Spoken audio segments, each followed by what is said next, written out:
into the great unknown. It's the third and final part of our Triple Crown. We've done Monaco, we've done the Indy 500. It's time for the 2023 Le Mans 24-hour to get underway. And in around about 4 minutes' time, the cars are going to head out to the track for their first practice session. We'll be live with you throughout the entirety of the 24 hours as well. The whole team will be joining in as well across the day. First up, today we've got practice, then qualifying, then the second practice, the first at night. Tomorrow we've got practice 3, then Hyperpole and practice 4. A break on Friday before we get underway again on Saturday morning with warm-up. And then we have the whole 24 hours live. At the moment, I'm in the comms box solo. Tom Dillon is going to be joining me in the box shortly as well. Who knows what we're going to get? We're a few minutes away, so let's pass over to the world feed and get the thoughts of Andy Davidson and Martin Haven quickly. Hello, Formula One. So, all sorts of things here on. First of all, we're going to hear from our race director, Eduardo Freitas. So that you can discord from whatever we do up here. I'll come back to the frequency before the session starts.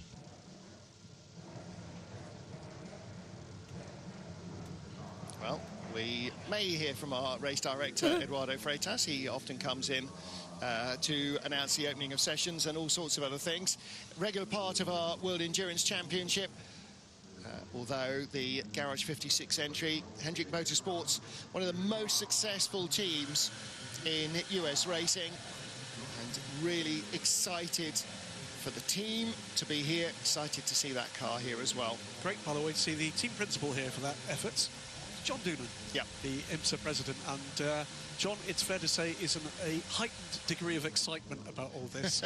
There's a lot of passion involved in this NASCAR Garage 56 effort, and in particular, of course, from the France family. This is something that I know Jim France, the founder of IMSA, if you like, and his father with the establishment of NASCAR is absolutely massive. Michelle Gatting, one of the 3 drivers in the distinctively pink Iron Dames Ferrari. That's an all-female lineup. It's the only all-female lineup. They are not the only female drivers in the race, and they're certainly not the only female faces in the pit lane. We got at every level within the teams, from manufacturer group motorsport heads right the way through to drivers and engineers. 1 minute to go. Tom Christensen, the most successful driver here at Le Mans, will get this session underway. Michel Beal there. Tom here with the green flag in his hand. He's the Grand Marshal, and he will be heading the field on race day in the pace car before the flag is waved on Saturday by LeBron James. Dorian Pam watching on. So we're almost all set to go there. The anticipation through the roof. Green light is given, and we are underway. The Le Mans 24-hour in 2023, celebrating 100 years. 1923 was the first iteration of the Le Mans 24-hour. We've missed 9 over the years, some due to World War II, some due to strikes, some due to accidents, but 3 hours of practice. And here's the race director to tell us more. By some of these teams. It is blisteringly warm out there. What have we got on the... We're around about 30 seconds delayed from TV pictures as we see Tom Christensen waving the green flag. The Peugeots are the first out there onto the track. Cadillac coming out there in Hypercar 2. Van Moor coming through. This is it then. Strap yourselves in for the Le Mans 24-hour in 2023. This is going to be absolutely fantastic as well. Hopefully our systems are going to work with us. It's going to take the first session to get all the timings right as well on our screens. We can and will be showing you throughout the 24 hours everybody. We've got the ability to scroll through the entire 62-car field, so that'll be working. We will have a driver tracker on race day. That's something as well, so TweetDeck's temporary. We'll have a driver tracker coming through. We're also hoping to have a green screen with some more features around as well, like onboard cameras will be showing in the background. And below we'll also have more commentators joining in throughout the race. Look, already, see a few systems need work and get going as well. But we are underway. The cars are venturing out as well. We'll just see there's the Peugeot coming through. There's number 6 Porsche Penske Motorsport. Nice to see Porsche back in the top tier of world endurance. One of the most successful teams, the Porsche 963 as well coming in, the number 6 at the moment. Andre Lotto as well, back at the Porsche. Just a fairy tale start really, isn't it, as well as we come through. Down now onto the straights. And now on board with the Cadillac Racing, number 311, the Action Express Racing with Alexander Sims at the wheel. There's Jenson Button in the Hendrick Motorsport as well, I believe also with Jimmy Johnson. They're going to be racing in the NASCAR entry, the Project 91. That's coming as well, so that's going to be nice to see. We saw it in testing. It's actually one of our features. Really weird seeing it on the circuit. Hello, Adam, who says, hi, Josh, can't wait till I join you for 3 hours on Saturday. Going to be insane. By the way, did you hear that Kamui Kobayashi will be driving in a 2311 car and an NASCAR Cup race in Indianapolis Motor Speedway Road Course in August? No, I didn't. It must be here on the tweet deck somewhere. So that's brilliant news for Kamui to come into all the action as well. Dimas says, hello, Joshua Roach. Welcome to the commentary of Le Mans. Yep. The Centenary Le Mans. Sorry, I need my glasses on. Yeah, 100 years of Le Mans. It's the 91st running of the event, but this is 100-year celebration. Use, as you can see on TweetDeck, hashtag WEC, hashtag Le Mans 24 hours. And we'll get in touch throughout the session as well as they continue to run and do their installation laps. They had a test day here a few weeks ago. Well, on Saturday and Sunday, actually. They had 2 test sessions as well. And it was a good run out there for Toyota as we look on board with the number 7 with Jose Maria Lopez, as he just circulates out there on the circuit. Just to give you the times from that first test day that we had. It was Ferrari A, of course, in the Hypercar. That was the fastest. 3 minute 29.502 as well. It was Porsche Penske second. Toyota Gazoo Racing number 7 was third. Then we get Ferrari A, of course, number 50.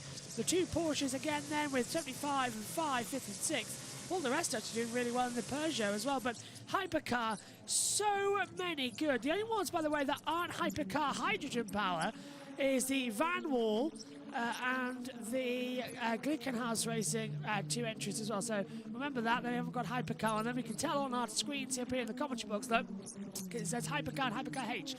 As we're waiting for the timing tower to get. It may look a bit of a mess at the moment. In fact, so much a mess, we're going to stick with the battle screen for the first half because we need to get all the timing sort of lined up in the session so that you can all see what is happening, exactly who's where and how. Because we've got numbers, we've got the positions, the numbers, class, team getting in as well. Then we can also show you who's where with, in terms of Richard Westbrook coming in right now. He's fighting out on the circuit. So it's going to be fun as they come through. First lap time complete. On board with the number 8 Toyota. Now just closing back with Sebastian Buemi at the wheel of the Toyota GR010 Hybrid. As he brakes coming through into the Ford chicane. Of course, it wasn't too long since we were here for MotoGP a while back at the French Grand Prix. On board with the 708 Glickenhaus Racing, Roberto Dumas as well coming through. Sorry, Roman Dumas. Up the wheels, they fly back up through the chicane area. Let's look at all the Hypercar entries as well. It's fascinating, doesn't it? Out there on the circuit. We wanted to take a look at the 708, by the way, on his times. It's right down at the bottom. Glickenhaus there, Romain Dumas has looked at the Glickenhaus 007 chassis, but we've got 708 and 709. It always gets confusing out there. 62 cars we've got to keep across you for 24 hours. We've also got this weekend coming up. We've got MotoGP, the Italian Grand Prix. We'll show that live as well. I'll be dipping in and out of the commentary box throughout that. We've got a yellow flag out on the circuit, and that is why the number 22 of the United Autosports is going a tiny bit slower out there on the circuit. So that has brought out a temporary yellow flag, so we shouldn't see too much of a problem, but it has brought out yellows. Now see the number 5 coming through as well for Porsche Penske. There's Michael Christensen at the wheel of this one. Yellow flag been brought out. Let's go over to the World Feed. Let's see if we can find out more. Or so, more over than 8 miles.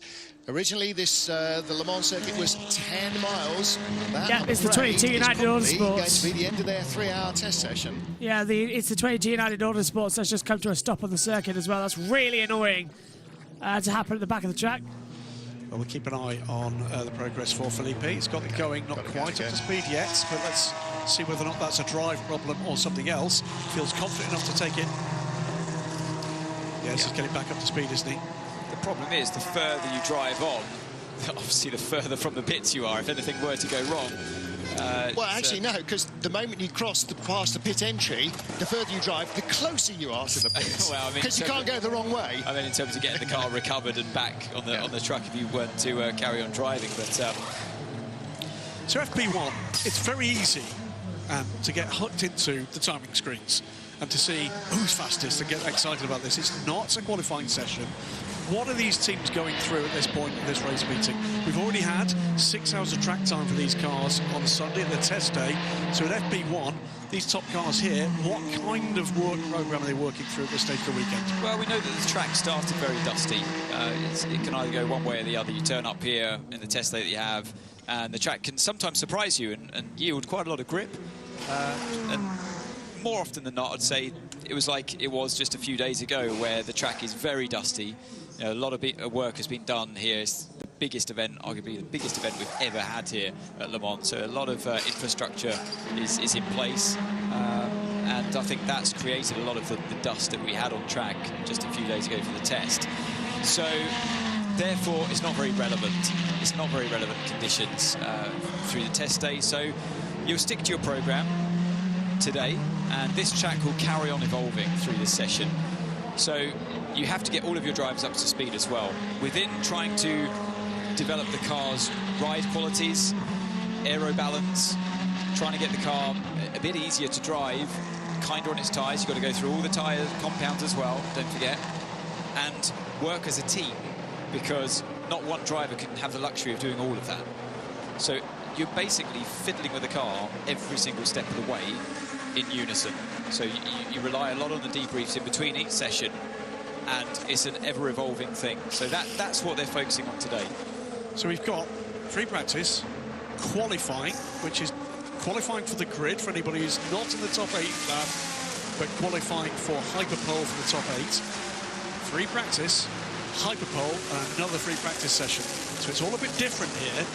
There's not much of that is going to be dedicated to pure single lap performance. So what you tend to do, you tend to have one driver that's dedicated for those fast laps, and they usually will focus on, some cars already in the barrier there.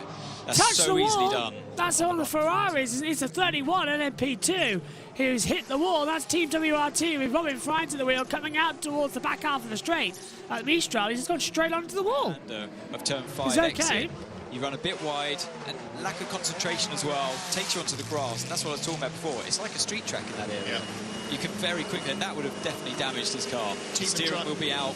Team and driver that won Le Mans here in LMP2 2 years ago, in one of the closest finishes in the class ever by literally a couple of metres. Work going on at the front of the Ferrari. It's a 51 car. Yeah, after the team car, remember, stopped on the final lap. Yes. And that meant extraordinary finish again to Le Mans. Pound there, waiting for her turn aboard the number 63 car. Just jump back a couple of moments ago, we watched the two Peugeots nose to tail coming through the Ford chicane. Those of you with beady eyes might have noticed that as they came onto the main straight, the lead of those two cars, the 93 car, had all 4 lines wide out over the white line. The 94 car didn't. 93 is one of half a dozen cars that has lost its first flying lap, and that's going to be an issue as well when we come to qualifying. There are several corners, there's half a dozen corners here where you absolutely will have your lap taken away, no matter what the state of play is in terms of qualifying, Superpole, Hyperpole, whatever else. So drivers are going to have to be a little more cautious. In each of our track sessions on Sunday, 78 in the morning and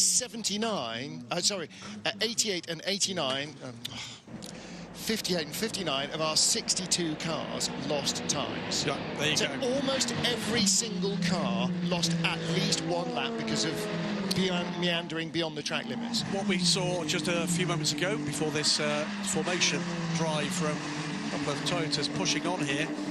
Good news for United Autosports in that Felipe Albuquerque has managed to bring the 22 car back round. unsurprising but bad news is that car's going into the garage to take a look at whatever the problem was for Felipe. Here come the two Totas. At the moment, the top of the times, we will still talk about times despite everything we said to this point. It is a 3:28.290 for Machito Lopez, aboard the number 7 car quickest. And that is just under a tenth quicker than the 94 Peugeot of Loic Duval. A bit of a smoky situation down there into Europol. That's not good news. They got 2 cars in the field. One, their traditional green and yellow. One is predominantly white with yellow and green highlights. That's their second entry. Fastest laps on Sunday were in a 3:30. So first session, the first 3-hour session in the morning, 3:30.48 and 3:29.50 in the afternoon session. Both were set by Ferraris. 50 was fastest in the first session, 51 fastest in the second session, but we're already going quicker than that. And about 2/3 of this racetrack is public highway. So last week and earlier this week, cars, trucks, buses, you know, muck everywhere. It's not a permanent racetrack for much of the length, so that cleans up. More rubber goes down in the braking areas, in the corners, and you start to feel more grip from the car, and then you can start to chase the racetrack. You can, and on top of that, Martin, you have the circuit evolution in terms of the temperature. Yeah. So, you know, we're midday here, you know, mid-heat. So it's really, although the circuit's rubbering in many ways it's getting slower because it's so hot. So as soon as we get into the latter part today, i.e. qualifying, the track will have all that rubber down and the temperatures come down so that everything starts working a bit better. Got a you get yellow. a bit more downforce with that air that's a bit more dense. The engines get more power as well in the cooler air. So it all spirals in your favour. Oh, there's an off there. Oh, into the background. That's a 66 car from JMW Motorsport into the barriers. As you're watching. Yeah, we've got a yellow at Marshall 0.5 as well, so something's happened. Unfortunately, into the wall has gone the 66, and it's the JMW Motorsport squad. It's got Louis Patel at the wheel, and that car is smoking from the rear as well. It's hit the barrier. Slow zone, prepare for slow zone at Marshall 0.32, slow zone number 9, Marshall 0.3. So the yellows come out, and now we've got a slow zone out on the circuit. Now that indicates, by the way, if you're new here, slow zones, you have to go to a set speed across the time, and that is now 2 cars that have lost out on their opening gambit for this 24-hour event as well. So they're going to go into qualifying a bit blind. They've got 3 hours to get this ready. Then they've got a 2-hour practice, a 2-hour practice later in the evening, but right now they're going to go into qualifying blind. Where can I watch this as Mr. McCrae? Craig? If you're in the UK, it's Discovery Plus. And if you're in America, I believe it's Motor Trend. And this is another one going off, coming down into the hairpin as well. It's the 31 going off again. So 2 cars losing it everywhere, it seems, at the moment. French here. They come from a whole host of different countries. Lots of British marshals, lots of US corner workers attend here as well. So to the men and women in orange, whose job is to keep everybody safe, thank you very much. They are all unpaid volunteers. And that's a hard hit, actually, for Yeah, it was. I've been off and I've done that, albeit in the old LMP1 days. And although it doesn't look like that much from the outside, inside the car, because it's a metal barrier, there's basically a lot of give. There's no give at all from the barrier itself. So a bit more than if there was a concrete barrier, but here... A little bit more. Oh, somebody else. That's the Iron Dames car. Iron That's the Iron Dames Dames now Ferrari. Sarah Bovey started that session. She's got Trixie behind her. And yes. you can see here, this is the slow zone in operation. Everybody is on the speed limiter at 80 kilometres an hour until they get past, and then they get a green flag, and away they go again. So, yeah, there are 2 speed limits in these cars. You've got the full course yellow speed limiter that holds you to 80 kilometres an hour, and then you've got the pit lane speed limiter, which holds the car to 60 kilometres an hour. You've got to remember, when you come into the pits and then leave the pits, to be on the right limiter. Yeah. It's very easy just to overspeed. There's the green flag being waved. Inside the cockpit, the driver also has a separate digital screen which relays all the flag signals and messages from race control. So that will immediately, as he got to that line, have flicked from yellow to green, and then that's the double indication, especially at night, if for some reason the light boards aren't functioning that reflect the flag signals. in every single car in a race, those flag signals are immediately relayed to the driver, respective of where they are on the track. Whether or not the driver actually has the thing working or not, that's by the by. And I would say probably about 80% of the time it does work. It's quite bulletproof. But well, there are moments that you do need to not only rely on that dashboard. Yeah. You need to be looking around you as well to see where those flags and lights are. Air temperature, by the way, 28.8 degrees. Track temperature, 46.5. There's another Le Mans winner. That is Stefan Ortelli. That's because Stefan is driver coach for Louis Pret. He'll be in the JMW Motorsport pits.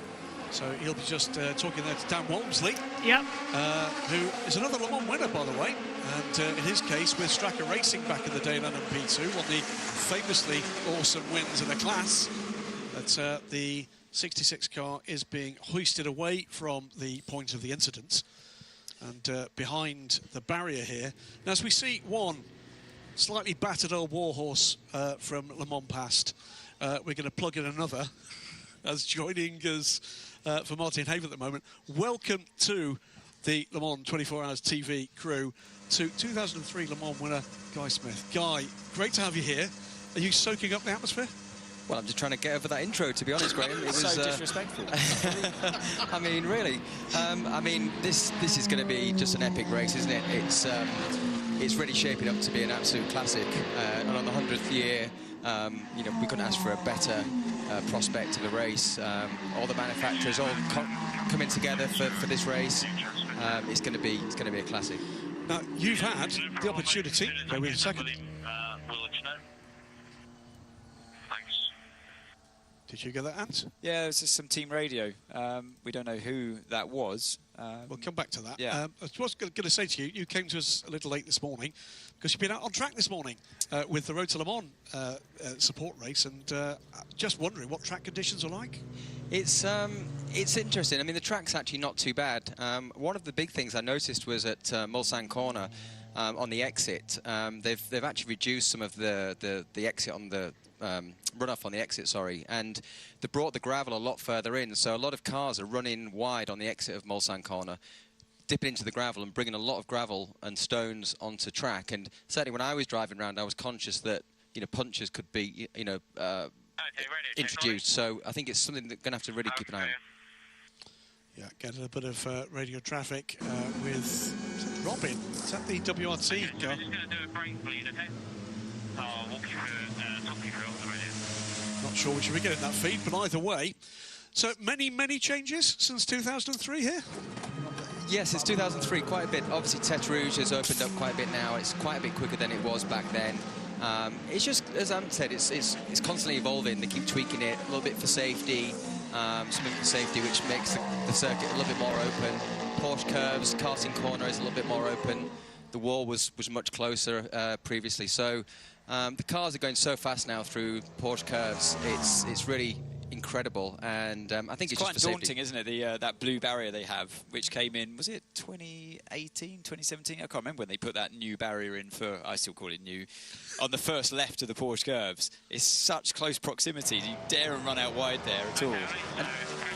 And that's where it feels like a street track. Like you say, you're going so fast, it's probably the highest speed or, you know, corner on the track, and the barrier feels really close. And of course, on the entry to the Porsche corner as well, there's a huge bump, so the car becomes quite unstable and quite nervous. So it definitely gets your attention.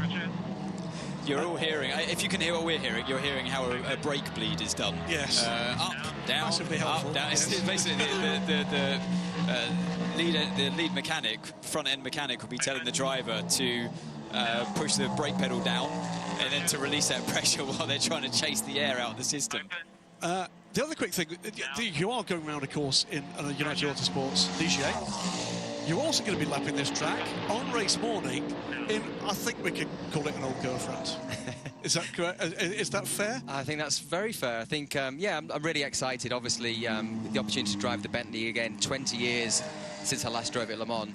It's going to be quite emotional, and yeah, I think seeing all of the previous Le Mans winner cars running, it's going to be an awesome session. Trouble here for the Prema car. Number 63. Yeah, that car, it's not a puncture, is it? It's the rear bodywork. Yeah, it's definitely had they a said left a rear biff. hit. Yeah, yes. The whole rear wing assembly is kind of dismantled. So, yeah, it's hit the left rear somewhere. Has it been on the exit of where we saw the WRT run wide of Robin Friends, I wonder? Yeah, Mirko Bortolotti is aboard that car at the moment.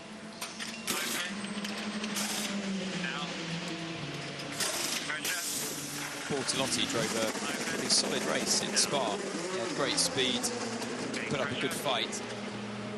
But, yeah, seems to have got it wrong somewhere. Number 80 car from AF Corsa prepping to go out as 63 makes its way back. One marginal point of interest to keep an eye on.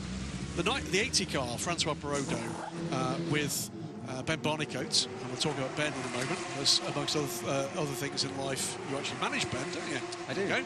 And tell us a little bit about that. Norman Nato as well. You can see there the point of impact for that car. And trouble again? Or is he just giving himself a little bit of room? There. The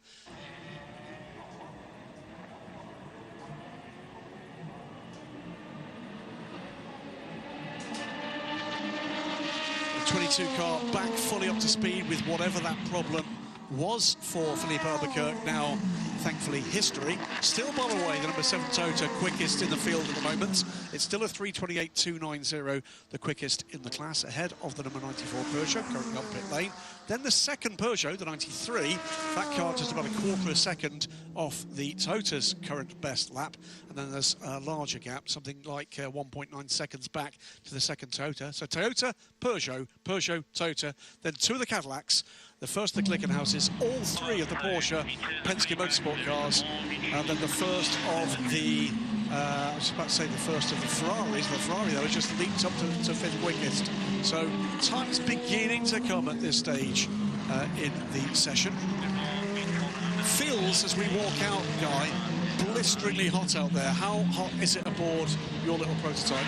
Oh, it's so warm out there. I mean, obviously, the P3 cars don't have any air conditioning, whereas these cars do, so that makes a big difference. But, yeah, it's super, super hot. So, I mean, the track now is going to be quite a bit different probably till qualifying. The thing is do you chase the setup, try and make the car good for now and fine-tune it, or do you kind of, just stay with it and wait for the track to cool down? It's very easy to start chasing the circuit if you're not careful. Way to cool down. Yeah, topping up fluids there for Corvette. Point I was going to make, by the way, about Francois Perraudot is, for the first time in what's been a long history for AF Corsa, there is the possibility, and it's an outside possibility, that team could win all 3 classes. Really? LMP2, GTM, and of course overall. Aboard now, the unmistakable sight and sound. I wasn't looking. The 24 car. Just listening. Yeah, I wasn't looking at the screen. I knew exactly which car it was as soon as I heard it. Just watch and listen to this thing, because this is great fun. I am utterly delighted this car is here, this effort is here. It's the sounds of a completely different sort of motorsport. And boy, does this thing look completely different than anything else out there. Really does indeed, and I'm delighted to say that I've just seen him come in. I've been getting him all set up, as well as we've spent the last 20 minutes just getting everything ready. Why no 4K? Well, if we tried 4K on a timing screen, I think it might actually erupt on our computer. But we've got everything else sorted as well. But alongside me in the commentary box for a little bit here in first practice, he's had to, I think, run as well. Hello, Tom. Le Mans time. We're all set. Oh, my. I was so disappointed. I've had to miss 25 minutes of running, Josh. I'm tired 25 minutes. It's really disappointed me. But what a racetrack. What an event. You know it's my favourite time of year.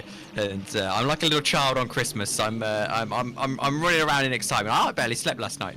Not true. But anyway, it was nice to see these cars out on circuit. We fixed our timing tower, so we can now show you everybody, because we had to wait effectively until everyone had gone through the sector points on the timing screen to get it all set up. But there we go, we can now show you everybody where they are, what class they're in, the number and the car they're in, and then we'll tell you who's got the driver of that as well. For instance, at the moment, as I said, we've got the Toyotas out there as well, and at the moment, topping the session is Jose Maria Lopez, and the number 7, a 3:28.290. 3 hours, Tom. 3 hours they've got out there to practice before qualifying. It used to be longer, and now it's just all changed over, as apparently we've lost our timings. I'm just getting a flash up message, but yeah. Yes, I've lost mine as well. Yeah, okay, that's For a good then. moment. Yeah, it's not our problem then. But yeah, so 3 hours they go before going into the qualifying session. It's not a lot, isn't it, for a 24-hour race, because this decides the positions sort of 10 down, doesn't it, in terms of each class, because it's only the top 10 going in for the hypercars, the hyperpole session. Hyperpole. I actually made that mistake on my notes yesterday. Yeah, I was typing in the timetable and I put in hypercars instead of hyperpole. But yeah, absolutely, it's important to hit the ground running, and it'll be interesting to see whether the teams prioritise in this FP1 having their qualifying pace set up. You would suspect the hypercars, particularly some of the faster hypercars like your Toyotas and your Ferraris, perhaps they're going to be inclined to go more qualifying oriented, particularly towards the end of this session. But then I would suspect that the GT guys might be saying, actually, we're going to think about putting our bronzes in and get them used to this circuit again, because you've got some people here who aren't exactly great racing drivers. They're amateurs. They're here to have a bit of fun, basically, and you want to get them running. You don't want to chuck them in later tonight in night practice, and all of a sudden they're struggling. Bear in mind, the bronze drivers as well do have to do a certain amount of running in the night in order to qualify, but you'd ideally have them doing their main bulk of the running in the day. Kensley says, where do I watch it? Well, depending on where you are in the world, at FIA WEC, they have a TV subscription where you can pay for coverage of Le Mans. If you're in the UK, Discovery Plus, which if you're a Sky customer, you can get for free. If not, you have to subscribe. Eurosport, or Sky Glass customer. Sky Glass customer, thank you.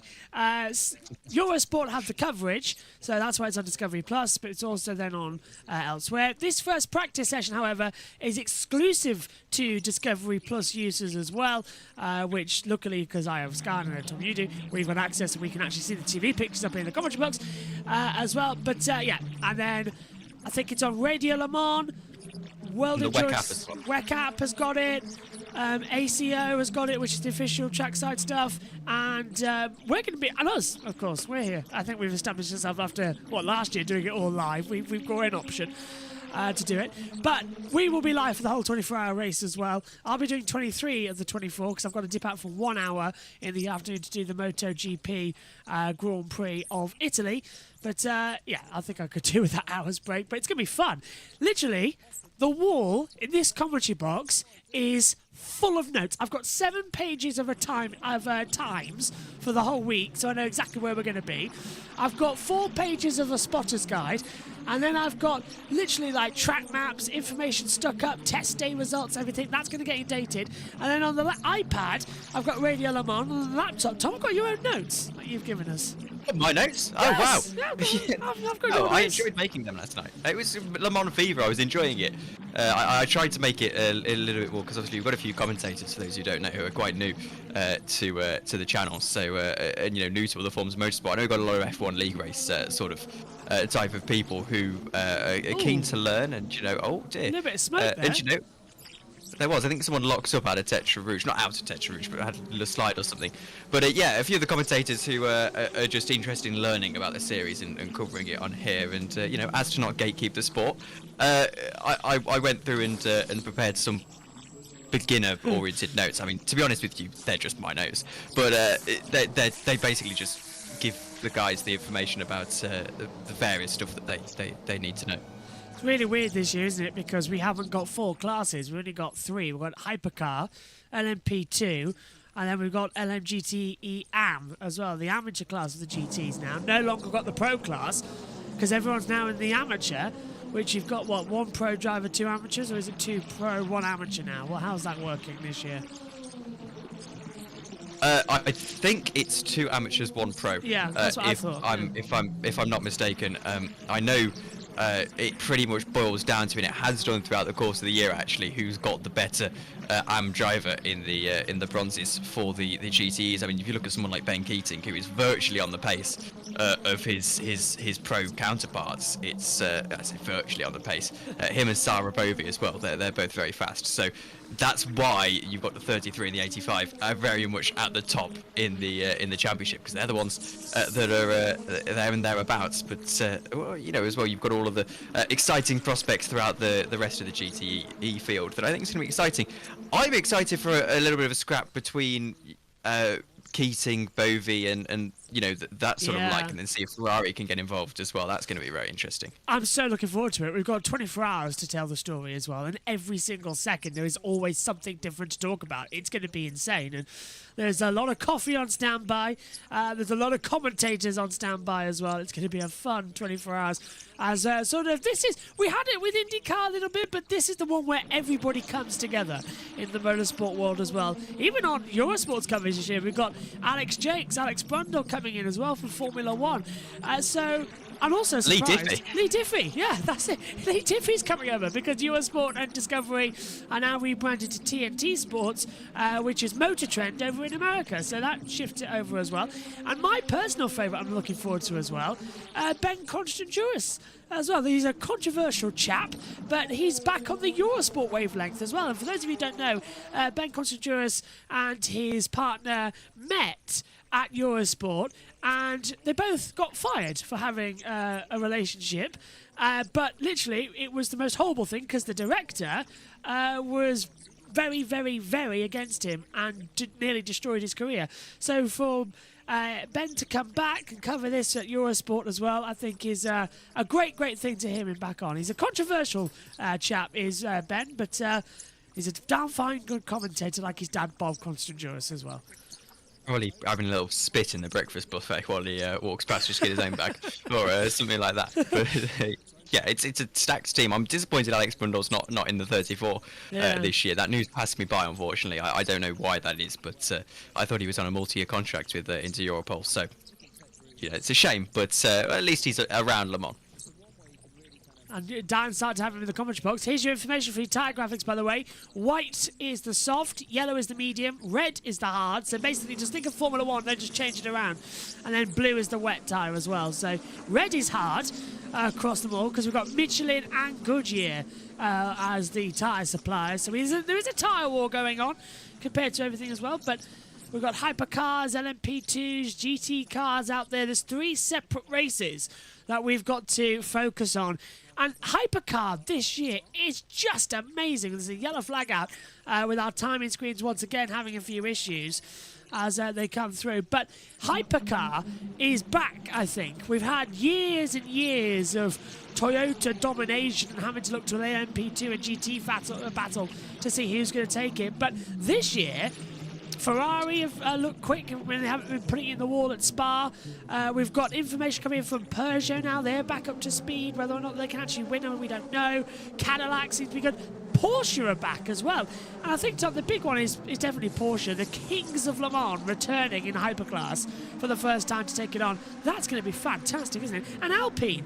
Alpine in there too as well, coming into it. So, yeah, Alpine are in it. In the LMP2s. Yeah. So this is going to be great. It is actually... The funny thing is, it is actually their hypercar that is racing in LMP2, but it's just got the other engine in it, I think. Yeah. I think it's practically the same car. But yeah, I mean, to be honest with you, I do honestly think that Toyota are going to run away with it again. I think it would be a little bit naive to think otherwise, particularly with how fast they've been so far in WEC. However, if they run into trouble, then there's going to, at least this year, be teams that are well and truly keeping them honest. I mean, I wouldn't put it past Ferrari to be, you know, maybe 30 seconds back or something, and then all of a sudden Toyota has a long pit stop, or you know, has to go for a particularly long pad change, then or a pad change at all. Indeed, we don't know whether these hypercars are going to need to do that this year. I mean, they could be right there. Cameron Christensen. Well, Zwicky as well, in Porsche really are bringing it back. 75 years they are celebrating as they come in. Let's cross over to the world feed for a second and catch up with the guys there. This CrowdStrike colour scheme, though, familiar to followers of the IMSA WeatherTech Sports Car Championship. The 45 car, another Pro-Am effort.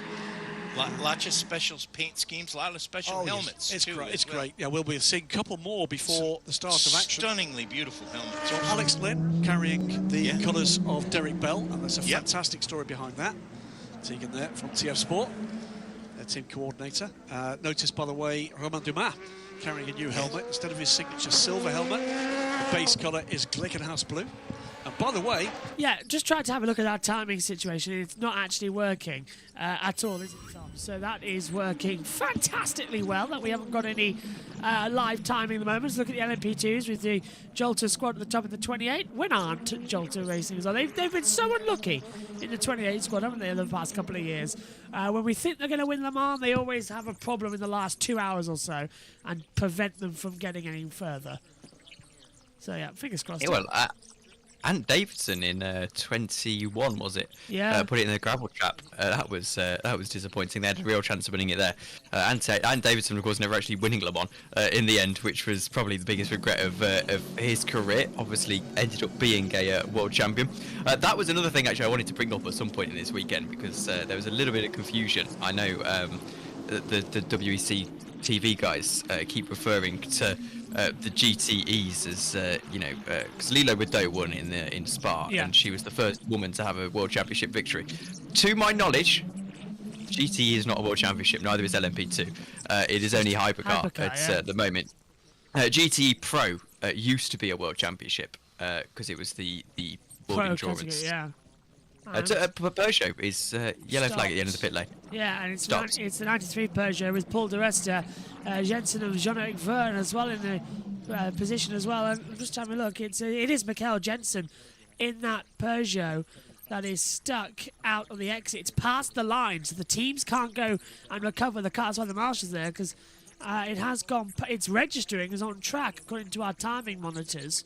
Although it doesn't look like it's got that far, does it, Tom? So I think that's our systems. And they are actually now sending the three mechanics jogging down the pit lane as well. Get ready, everyone. It's Peugeot's Angels as they run down the pit lane as well. There's three more coming behind them as well. So he's not quite past the line, I don't think, Josh. He's outside the WRT garage, I think. Well, at least there's a Belgian flag, so I'm assuming it's WRT garage. But my word, lads. I mean, they put a good jog in there. It's synchronised, and a couple of mates behind as well, having a bit of a jog on. Track temperature is at 47.2 degrees. Air temperature is the one that we always look at here because the track's so long. But air temperature is 28.8 degrees, and they're jogging in a full-on fire suit down the pit lane. My goodness me, that's insane.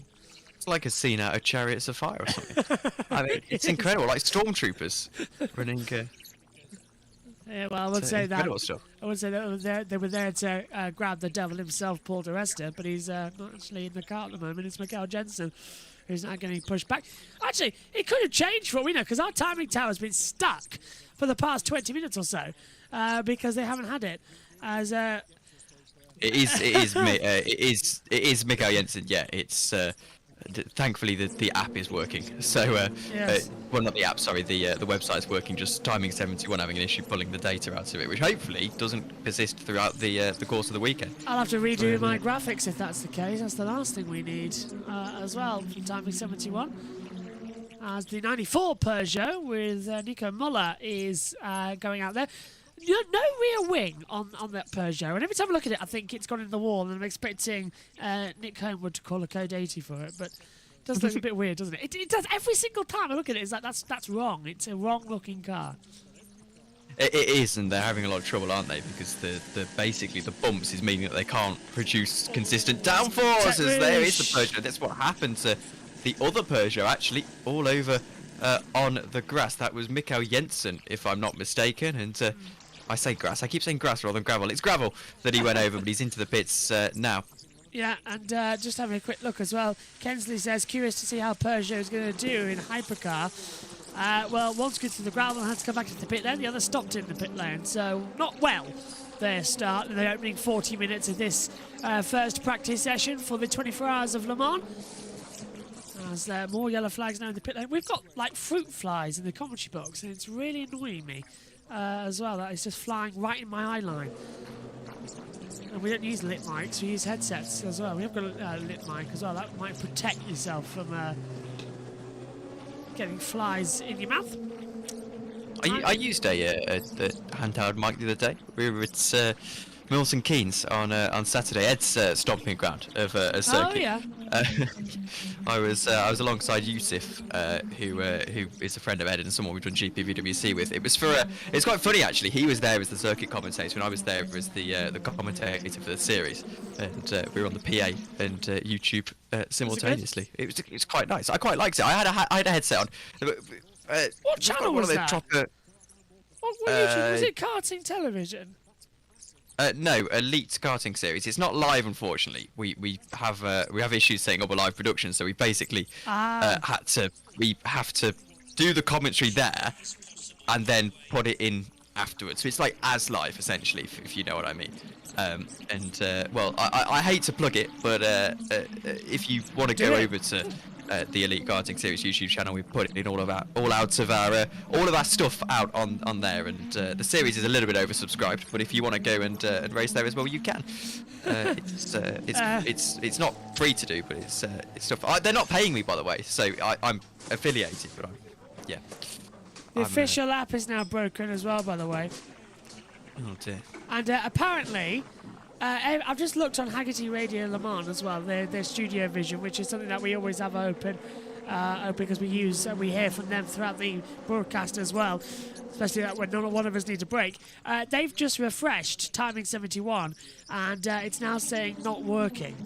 They've got no data. I refreshed mine as well. Yeah. It's not working. So I'm leaving ours just identical because the times haven't changed that much in the session, so I'm just not touching it for the remainder of this first session. I should mention as well, in case anyone's watching, if I said they're not paying me in terms of it wasn't derogatory. I'm happy to do it. I enjoy doing it, but they're not paying me in terms of it's not sponsored. So although I have managed to bag myself a real life gig that's paid, Josh. Incredible. That's why I was late to this. I had a call about it. I mean, incredible stuff.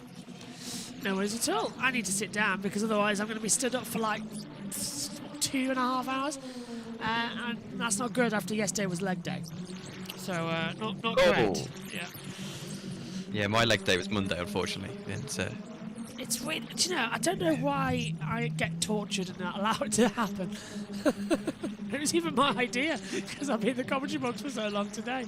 125 kilos it takes on your left foot to brake a Formula 1 car at full brake force. You're joking. And we're here trying to leg press 65 kilos with 2 feet struggling. I mean, it's incredible. I have got stick legs, but yeah, 125 kilos. Well, the estimates sort of vary.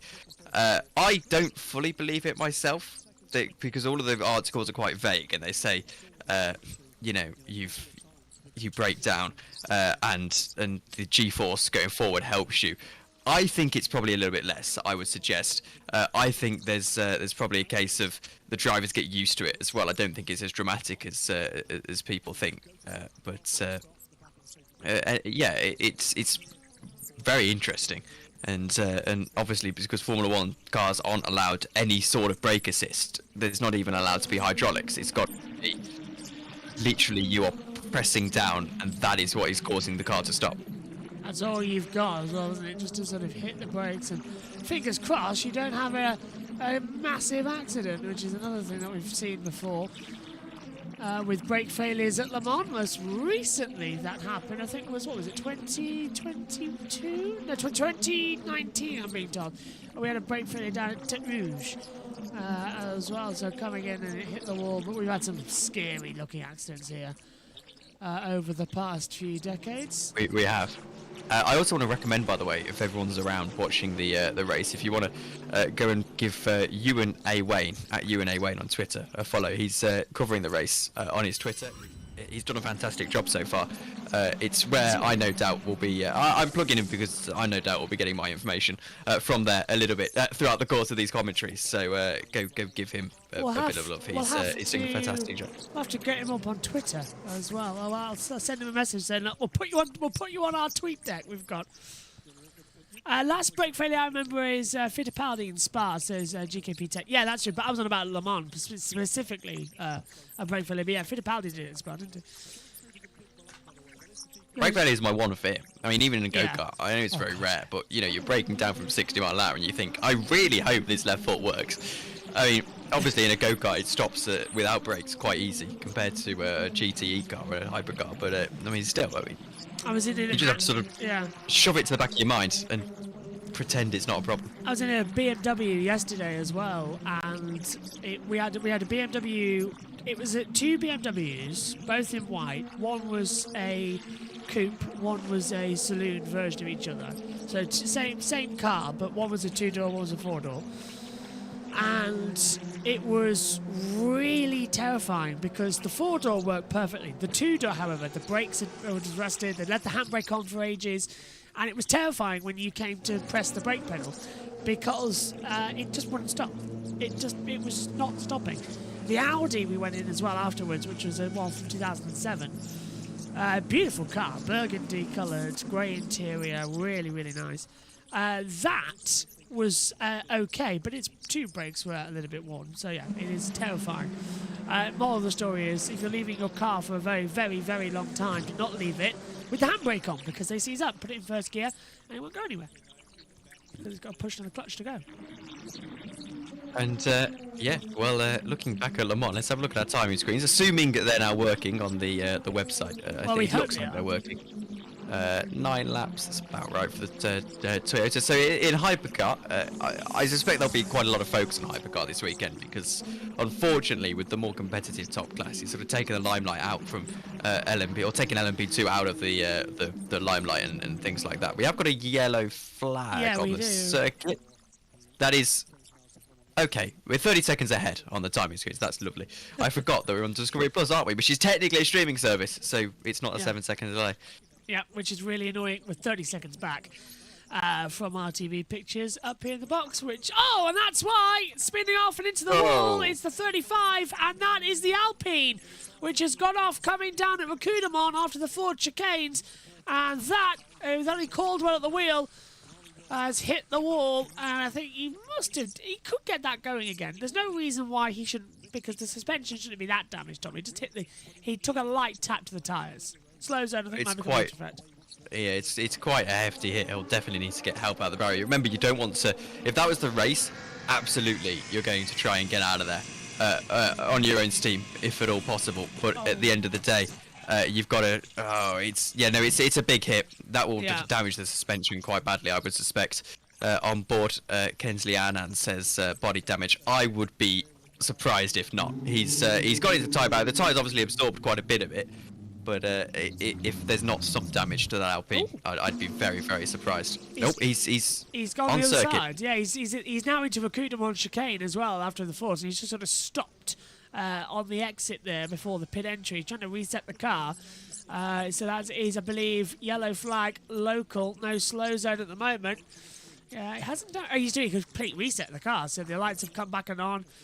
And hopefully he can get that one back into the pit lane. And we are go. Yeah. Are they going to keep under yellow? He crashed Kensley at the Ford chicanes.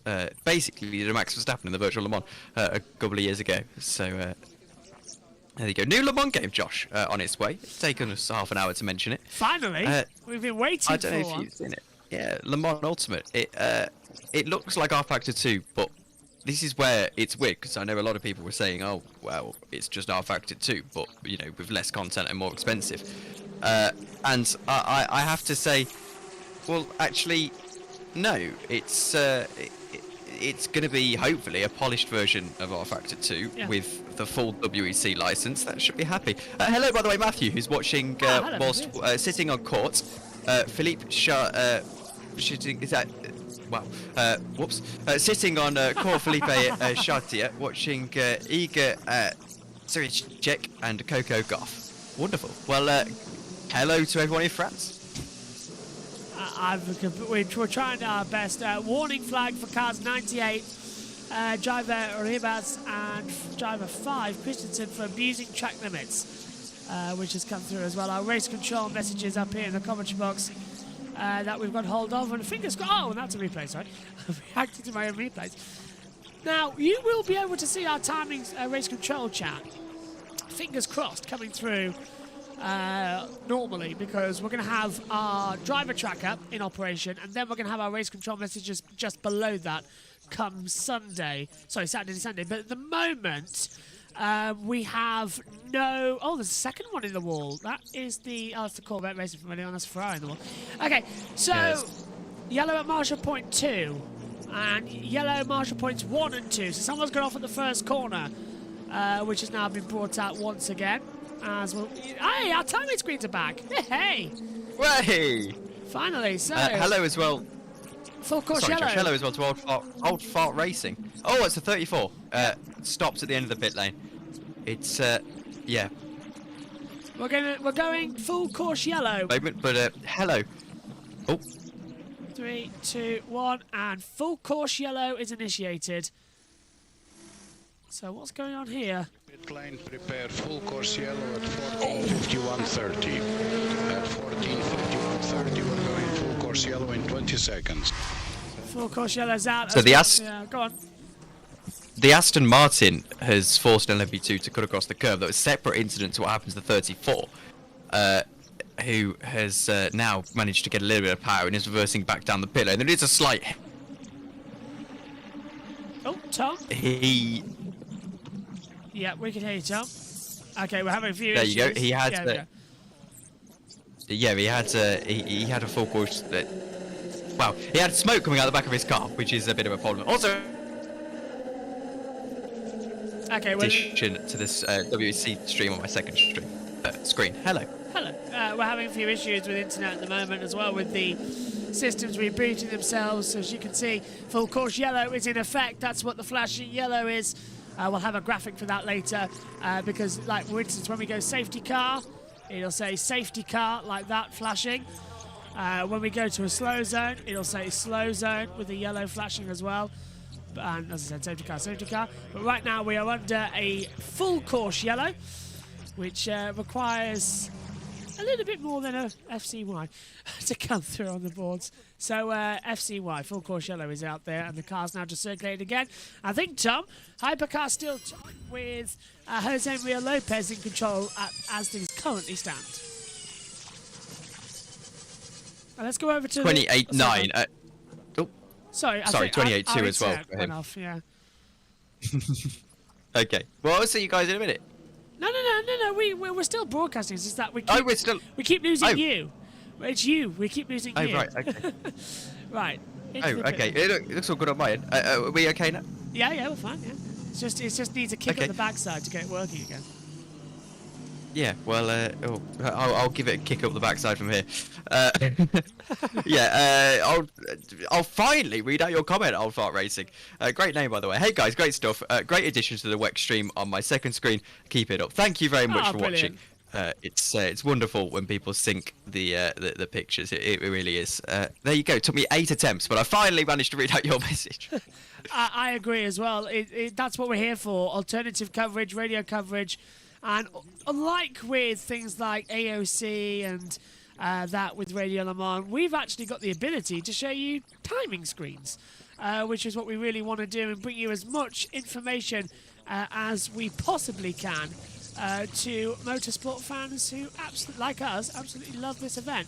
So we've got a full course yellow, and I'm just trying to get this new graphic signaled as the NASCAR comes down the pit lane. Tell you what, though, trying to get this localized, it's really impossible to get like a full NASCAR's got a... Go on. The NASCAR's got a butterfly steering wheel. No, sure, that's sacrilege. That is sacrilege, yeah. Jeez. I can sense Matthew right now sat on the court as well, screaming his head off that they have dared to put a butterfly wheel on a NASCAR. That is just insane. Is it regulation, do you reckon, that they've had to do that? No, because some of the GT cars don't have butterfly wheels. I'm pretty sure the Porsche doesn't.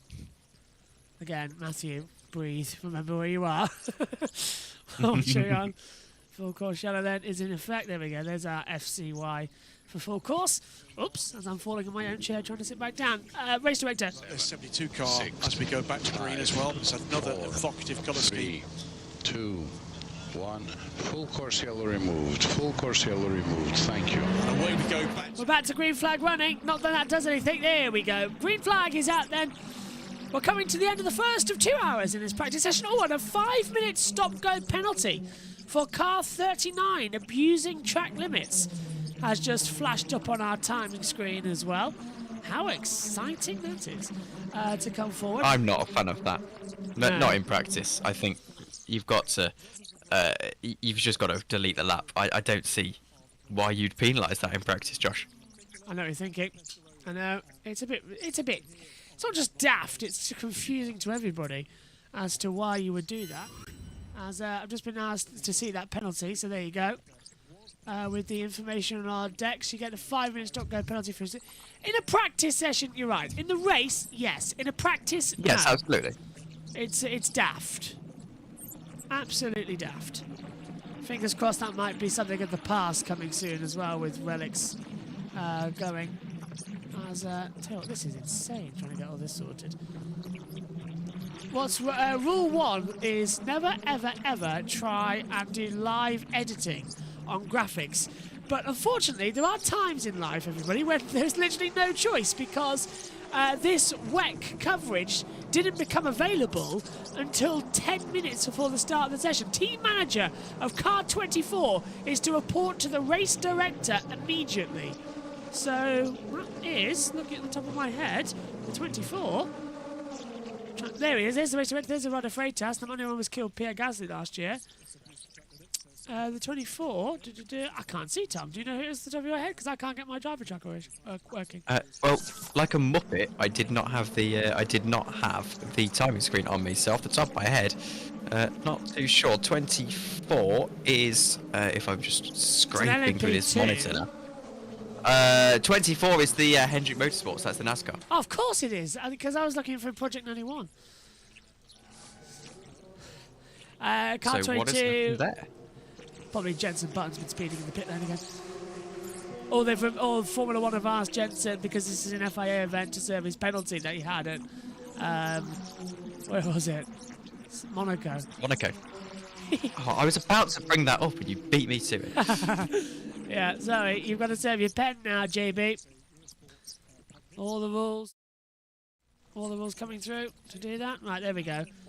Trying to get everything sorted so that we can actually see our race control messages. There we go. Oh, green flag's in, so we need to get that sorted. See, look, all our data's trying to react with itself. It's really annoying. Go on, Tom.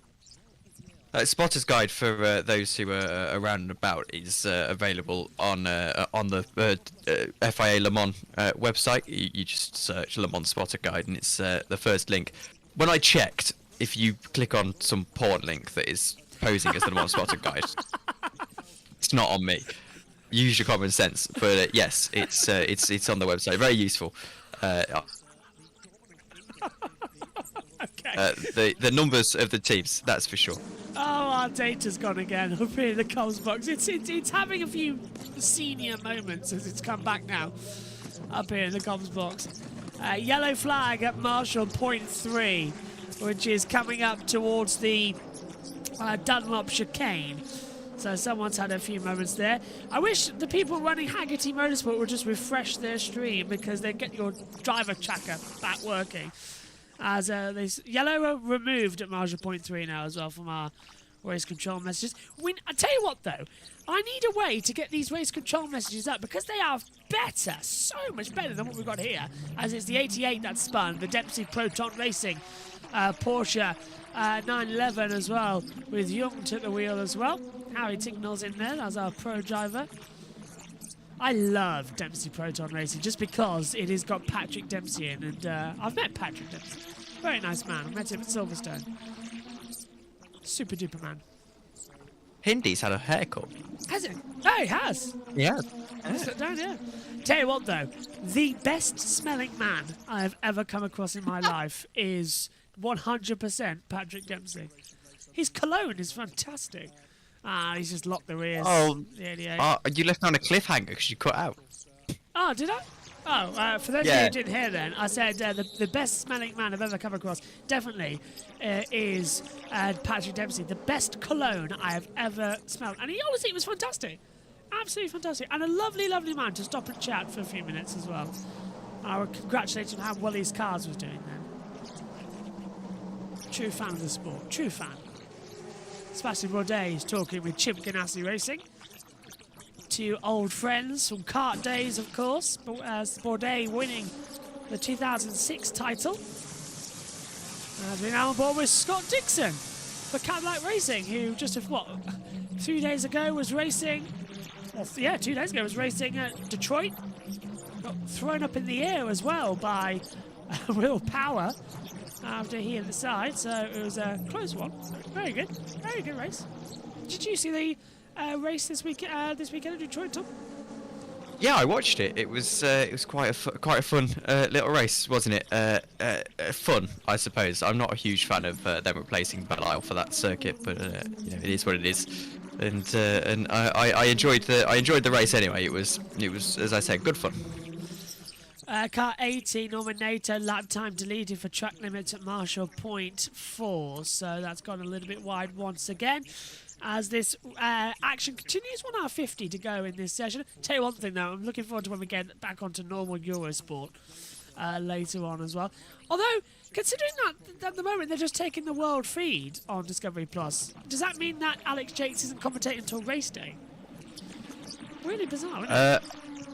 I don't know. By the way, if you would like, I know you're having some internet issues. If you want to stop your stream to me to give your computer a break, it looks like I'm virtually synced with the Discovery Plus on my monitor. Oh, it's not that one that's having the problem. It's my laptop, not the stream PC. Oh right. Yeah, the stream PC is fine. It's the laptop. Yeah. If you've got the graphics. All right, no worries then. It's the laptop that's just having a bit of a paddy on me. Why does the stream need refreshing that you're watching?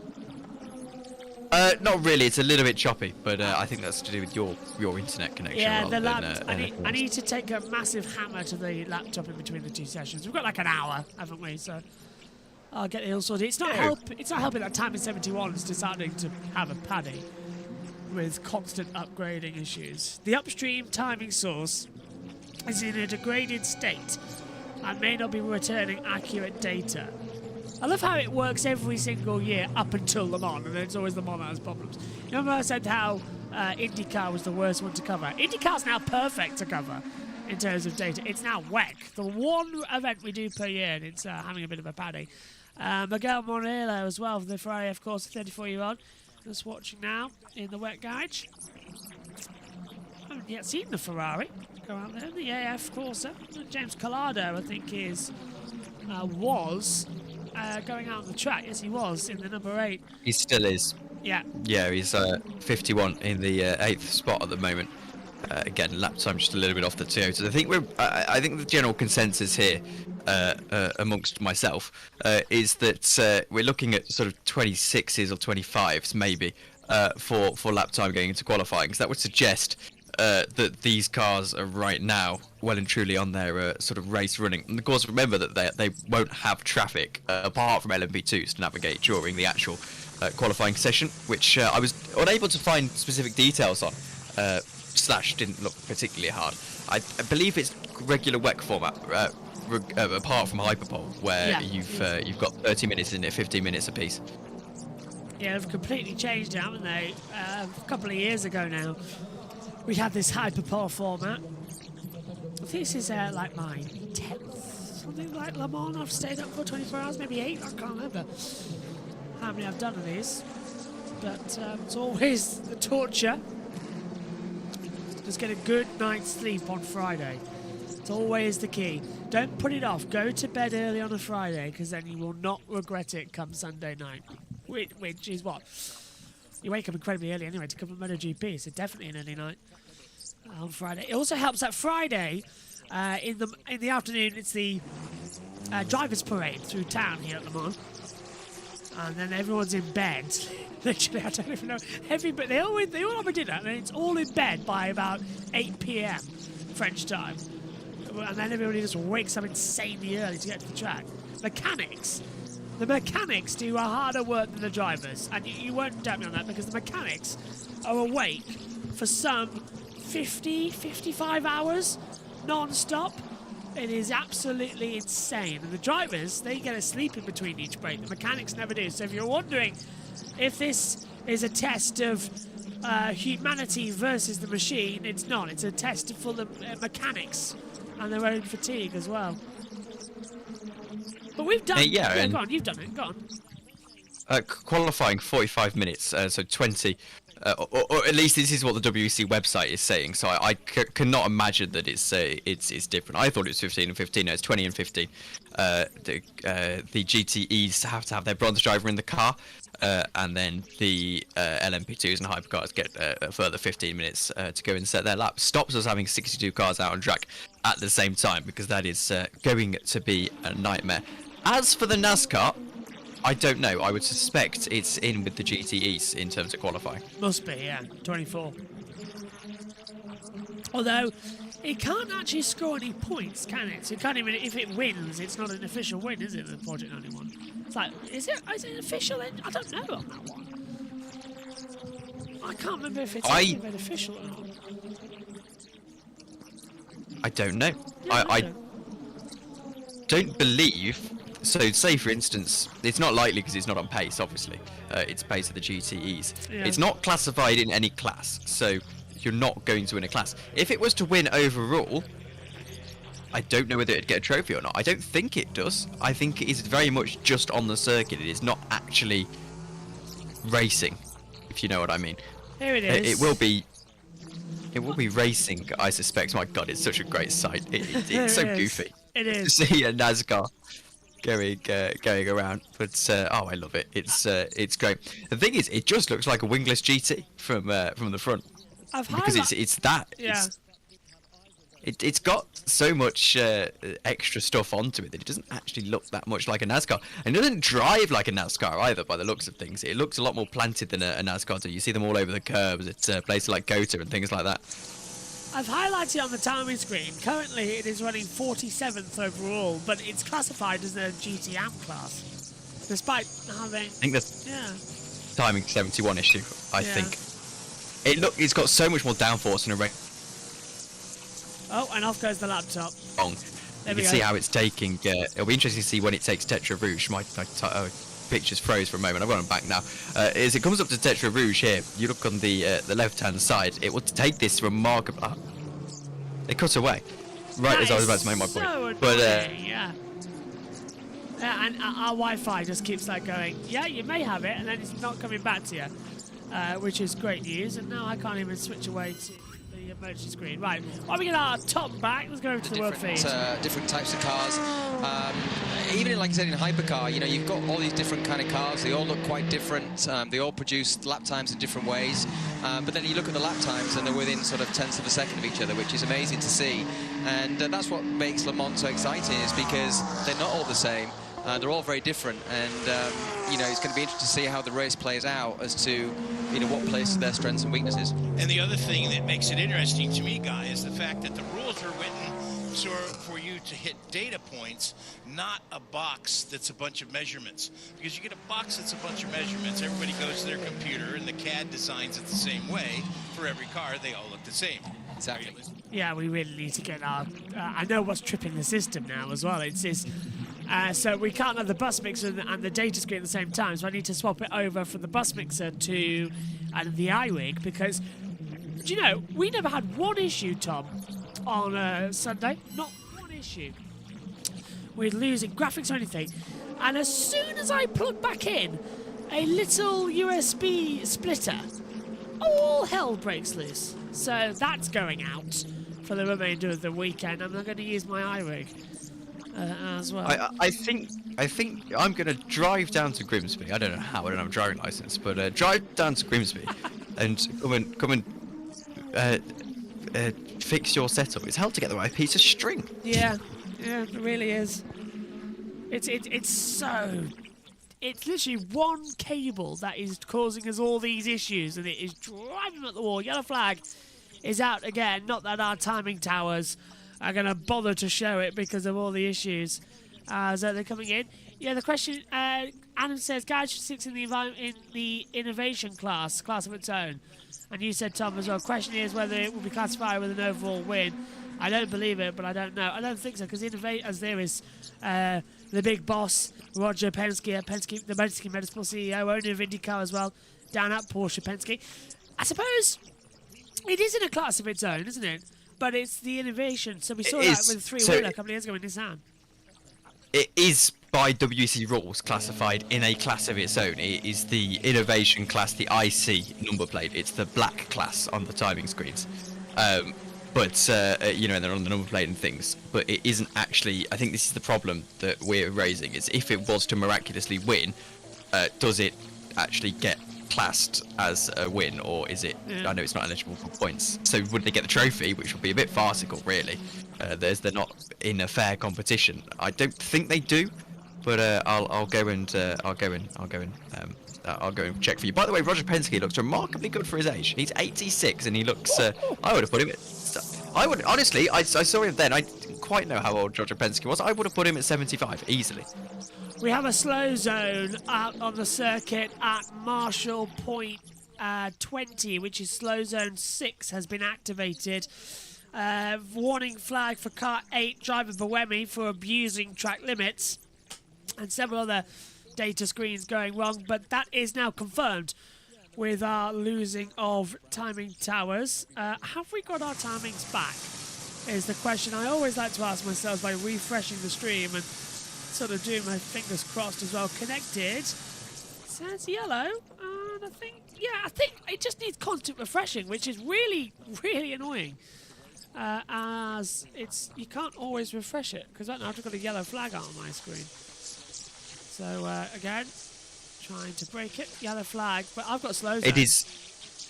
I finally have an answer. It is not eligible for podium or overall victory. It's regarded as a class of 1 and an extra entry outside of the car limit. 5-minute stop-go penalty for cars 94 for not respecting the slow zone procedures. Oh, big one there.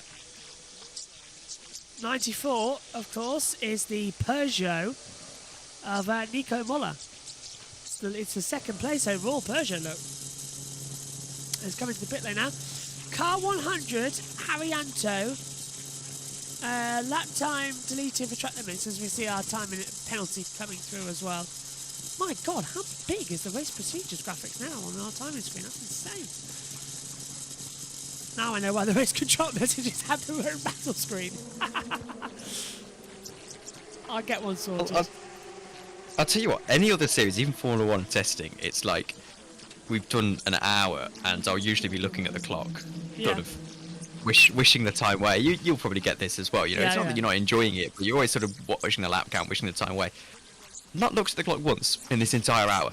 I haven't. I'm going to be honest with you. I haven't, and that's the thing, because we sort of got into our brains about Le Mans, like you just sort of accept that you're here for a while, so you look for other things as well. It's like, if you're in a traffic jam for an hour, you're bored out your mind, but if you're driving for an hour, you're not bored out your mind. It's that thing, isn't it? It's a different interpretation, but I still think to this day that F1 testing should have all 20 Formula 1 cars there, because you have 20 cars testing every other series you do.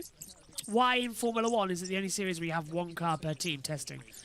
It's useless. Get all cars there, both cars for testing, and trust me, especially now, I don't know about you, Tom, but especially now that we're at Bahrain and for pre-season testing, and Bahrain's usually round 1. What is the point of not bringing both cars and having them all out there? Because that would make testing immediately more fun. In my opinion, they should run 3 cars in testing. Yeah, good point. And have a young driver in there. You can, because I think it's, that's, I've said before on these broadcasts, it's my biggest problem with F1 at the moment, to be honest with you. The fact that we have young drivers like Logan Sargent coming in, and already after 6 rounds, Nick de Vries as well. I know he's not young, but he's a rookie anyway. They're coming in doing 6 races, and people are saying, are they even good enough for F1? It's like, yes, obviously, but they haven't ran enough in the car. You throw them right in at the deep end, and you can give me that nonsense about, but you're supposed to, the best drivers in the world will adapt. Yes, but you're not getting the most out of the car. anyway, as the Cadillac has gone off the track slightly and he cut the chicane. That's something that they can do, actually. Jack Aitken at the wheel there won the Sebring 12 Hours Cadillac, and Jack Aitken, of course. But yeah, Hi, back buddy. to my point. It was... Yeah, sorry. Hi, buddy. I know Jack Aitken. Oh, right. And I was so happy for him when he won that, but we can get on to that in a moment. You throw them in the deep end, and we're just sort of saying, oh, well, you're supposed to be working superbly. Take an endurance team, for example. Jack Aitken has adapted superbly, won Sebring 12 Hours, because they can go down to Sebring and they can just spend a day hammering the car around there. Yeah. And by the time you've got to a race, you've already done the equivalent of 8 races in terms of running. You don't get that in F1. That is a mighty lock-up. 65. From the the LMP2. Down into turn... It's not technically turn 1, is it? But turn 2, the Dunlop chicane.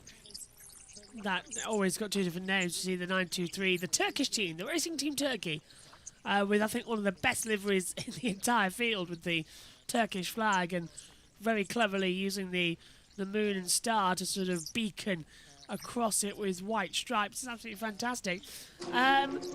Timing 71 isn't working for Haggerty Radio, but it is working for us because we just keep refreshing it and it seems to be working well. So that's great.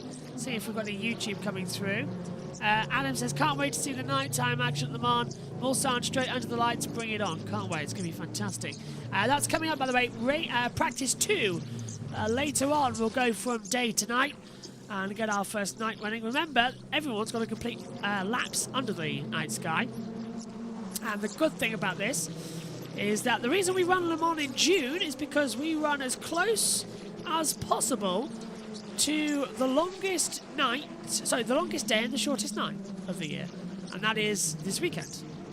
This weekend has the longest day and the shortest night of the year. We're 6 months in. Little stat for you. There was something wonderful about the COVID years, though, when we had a couple of Le Mans that were ran in the pitch black, for 16 hours or so, I think one of them, wasn't it? What was 2020? Because it was run in November, wasn't it? No, September. September. It was like, we had about 14 hours or something of night running. That was brilliant. Fantastic, and at Spa as well. I think, I love Le Mans in June, but Le Mans in August and then September was fantastic. It was really something, and then... Although it got harder, it got colder as well. It was cold to cover those. But do you know what the worst part of Le Mans is? Happy hour at 4 AM. Yeah. Because it's horrible. Not because you're tired, but because maybe you've had a little bit of a nap in the night. Groggy. And then the night's over. And you look at the clock, and you've got 8 hours left, and you think, yeah, wow. How? Or it gets like 6 AM. You've got 8 hours left, and you think, it's going to be over. It sounds serious, it's like going to be over. Because all through the night, you've got this anticipation of the race is building. We've got the night coming up, really exciting. And all of a sudden, it's like, oh, now we're just meandering to the finish. We're in like the last... Yeah, it's always really sort of upsetting. It happens every 24 hour, actually. Apart from once I'm racing on the sim, I quite enjoy the last 8 hours. I have a little ritual, and I don't know if anyone noticed it last year when we did it live all last year, but I will go out the back of the commentary box around about 4 AM, as you say, that happy hour. Well, you're not a United car. It's I can't see the number on the side of that LMP2, but it went off the track. Sorensen, I believe. Ferrari into scrutineering as well. So I go out the commentary box, and I just sort of, I can hear the birds tweeting out, and it's like a cool, fresh air, and the sun's coming up. And I just breathe it in, have a bit of a stretch, bit of a thing, and it's like night done, nearly at the end, as you say. And it is a weird feeling. It's one of the weirdest feelings you ever get, especially in the commentary box, because it's like, oh, I've just done the night shift again at Le Mans. That means it's one more day to go, and it's like you're halfway there, effectively, because it's, especially for me, it's not just like, oh, you've now got this. You've got the entire day to go. The one good thing this year is that the only thing on is MotoGP, which means we're not covering Moto2 or Moto3 live this weekend, obviously. So they'll be coming to you on highlights some point next week. But this weekend, we've got overall best for the... it's the CDNT squad. It's been named as now. Tom, on our monitor, and I think you would think it was Button that was actually causing our timing issues on our screen because they were trying to name him correctly as well for the independent squad. But yeah, this weekend, as soon as Le Mans is over, I get to then sort of have an earlier nap than normal because there's nothing else on. So thank you for that, everyone. Jenson Button, the only one of only one of the three to be a platinum driver, if I'm not mistaken. Yeah, Jimmy hasn't got a classification. Would probably be silver or push, I think, Jimmy Johnson. And then obviously Mike Roccavella as well, but Button casually goes a second faster than Jimmy Johnson, which I think is just hilarious. 2009 world champion, gets in platinum, also access all areas at all FIA events. Oh, little twitch there, that's in the LMP2 squad, wasn't it? Coming through, 31 I think was the one that went off the track. Early on, as we now take a look at the JMW squad, who hit the wall early on, rebuilding the front of the car. They've got the engine out as well, Tom, so that's a big rebuild there for the 66 Ferrari. Huge rebuild, wow. Yeah, it's going to take a while on that one. They've got a session later on, obviously qualifying, and then night practice too. That's one of the big problems as well with everything. Is the fact that your drivers have to do a certain amount of night running. I think particularly the bronzes, a special dispensation is allowed. Watching a replay of the crash to that car, but so if you suddenly have a big rebuild job after qualifying, your bronze drivers might not be allowed to race. Just having a quick look as well. I think Haggerty are having some problems because they're not actually showing the commentators. I think they're throwing down to the pits or something as well. Oh, Johnny's not on site yet, that's why. So half the commentators are coming on site later. That's really annoying. I would want to be on site immediately, wouldn't you? If at Le Mans, I'd go and be there all day.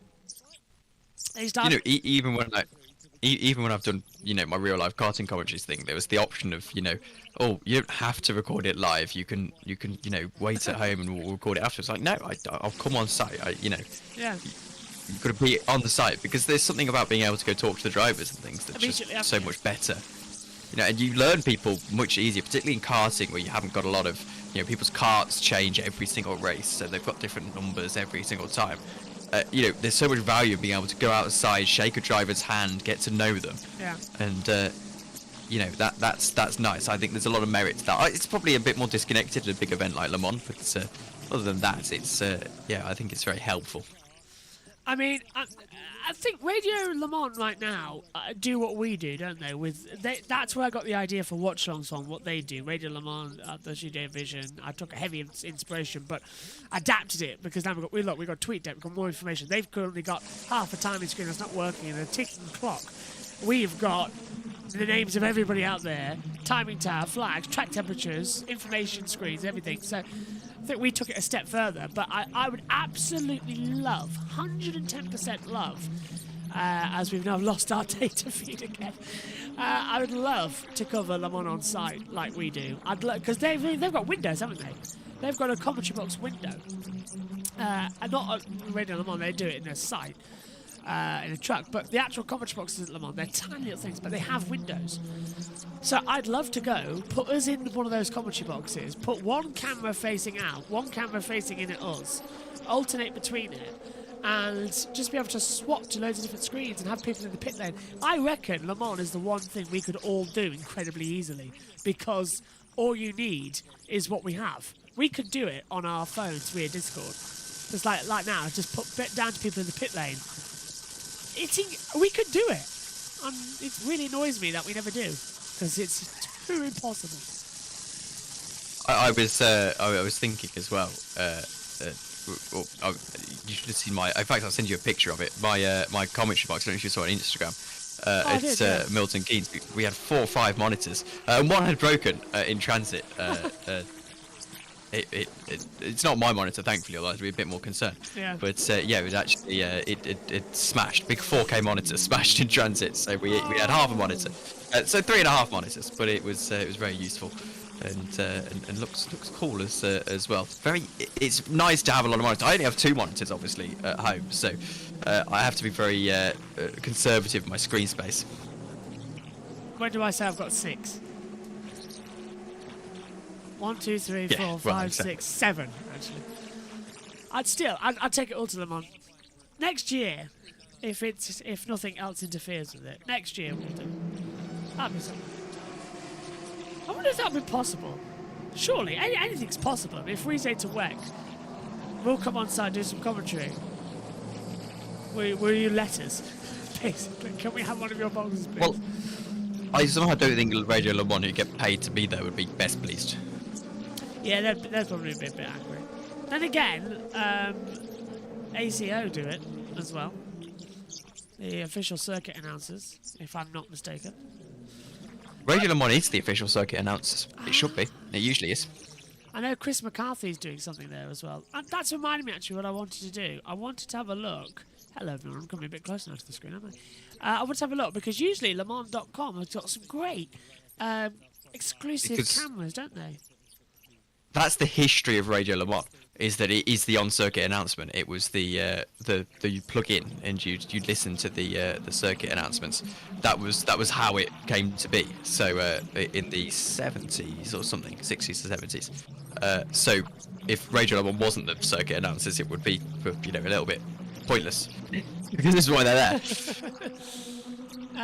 Just having a look at the live video feed. What's available here? Let's try and have a look. Full practice 1 highlights, that's it. There's no, have you noticed, there's no extra cameras this year, like how there usually is at LeMans.com. Usually, like, you get to see, race controls, one of them as well, like other areas of the track, some driver cams. Nothing at the moment, I'm seeing. If you go to Motul on their YouTube channel, the Glickenhaus has got a live on board. Does it?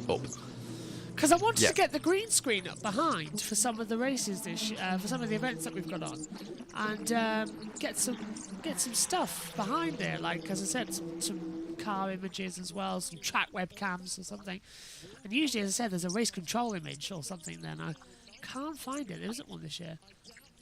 Live timing, circuit radio, that's it. There's nothing else. So maybe it'll come on Saturday, Sunday area for the race. Right now, though, there's absolutely nothing going on. As we take a look, what's about circuit radio? No, that's just the radio coming through from their trackside commentary. Well, that's very disappointing from Le Mans. What's WEC doing? Has WEC got anything for themselves? Usually they have something coming through. 1 hour 32 minutes to go of this session, though. Toyota's still fastest in in a Hypercar. LMP2 is Jolter. LMP2 P8, that's the Cool Racing Squad. GTE AM has got the GR Racing with Ricardo Pino at the wheel. Red flag, oh dear. Yep, that's a big accident for the Aston Martin. I saw it come up on the timing screen.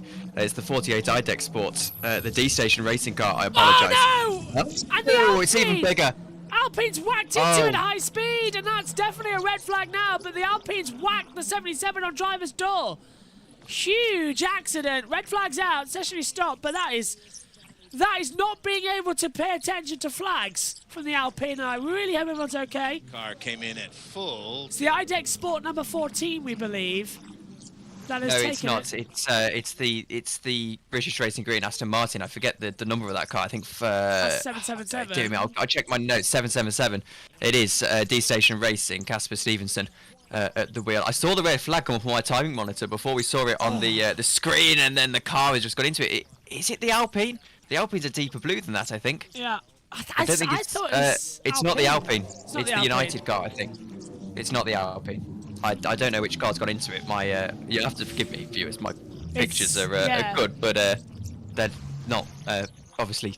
Well, they say it's IDEC. It is the 7. Who stopped on the circuit? We've got Ferrari F Corso stopped in the 50 Hypercar.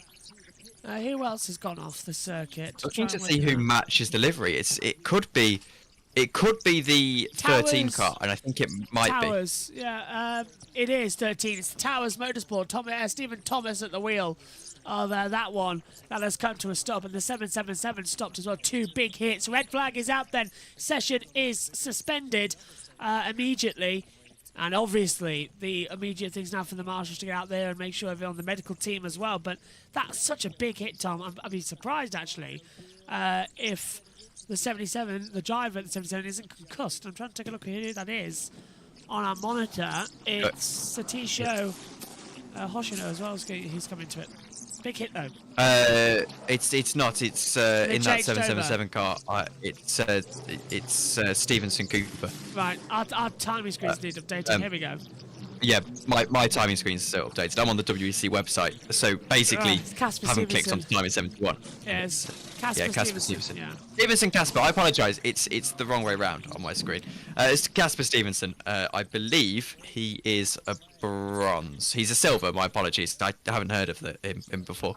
I'll concede. That is one thing I will say about Le Mans. Is that I just gave up at one point when I was first getting into it. I was like, I need to learn all the drivers. I just gave up. It's so pointless. Ambulance on the circuit. It looks like Casper is out of the car. Yeah, that's great. So that's okay. He'll have to go to medical. I'm sure of that. That car is totaled. They'll be lucky to get that up into qualifying later on. Casper then, Gulf 12 Hours, 3rd place in the Pro-Am. GT World Challenge Europe. Silver Sprint Cup finished 2nd and 3rd in the British F4 in 2020. So up and coming talent, 20 years old, just gets a twitch up into Tetra Rouge just before Tetra Rouge, and not really sure what happened. Then the Corvette narrowly avoided him, and it was that LMP2 that just totally unsighted, didn't see him, locked up and just straight into him. That is a helpless situation. In the LMP2's defence, that Corvette would have obscured his vision for a time. Oh, it's the closing speeds, though. That's just insane. That might be a penalty. I would say that might be a penalty, though, because he would have got warned on his dash about the double yellow that was coming in, and it's just sort of hit the side.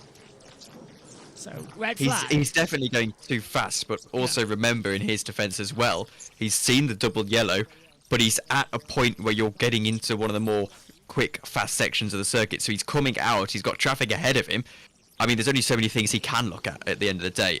I'd have to have seen it from his on board to understand really what happened, but yeah, it doesn't look good at the moment for him.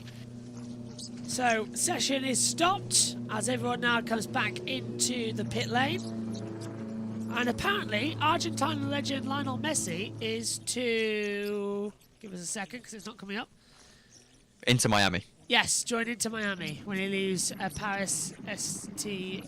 Germain this summer. Well, PSG then. Let's just say PSG. So they're ferrying in both the drivers into the ambulance, which is fair enough. That's a concern now for that D-Station racing car. First of all, their first problem is the fact that I put them in my notes because they're a British Racing Green Aston Martin. I thought, that's cool. I'll put them in my notes as a car to watch. And, well, I suppose they are a car to watch. Yeah. Already. What is going on with our timing screen? We can't seem to have where we need to be. Red flag's out then. Session is suspended with around about 90 minutes to go of this session, as we will wait to see what is going wrong. And let's hand over to the World Free with Martin Haven for a few minutes. Don't know whether... sort of suspect that the G-Light might have come on in the D-Station Aston Martin as well, but again, lateral G or hit, I don't know. Maybe it diffused it slightly. It would be a surprise if it didn't, but, you know, I'm not an engineer, so... In terms of the prevailing question, ultimately, it's down to the organisers to decide what they're going to do.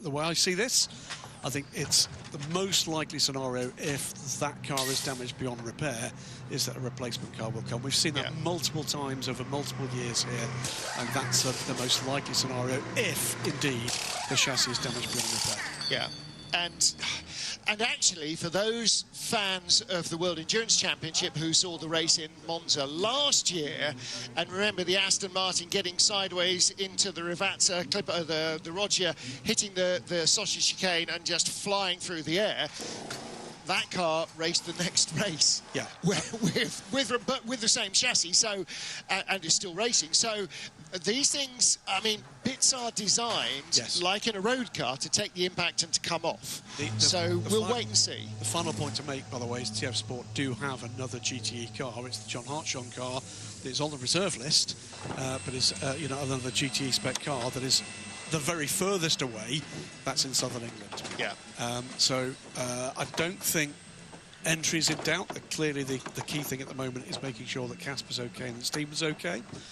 It's been a pretty dramatic, what is it, hour and a half so far. Yeah, but we have had everything bar the kitchen sink, so you can see the marshals there just making sure that they clear up as much debris as possible, because one of the things that you didn't get with aluminium and carbon and glass fibre that you do get with carbon fibre is it shreds into lots of needle-like bits and pieces. So potential for a puncture, I should say.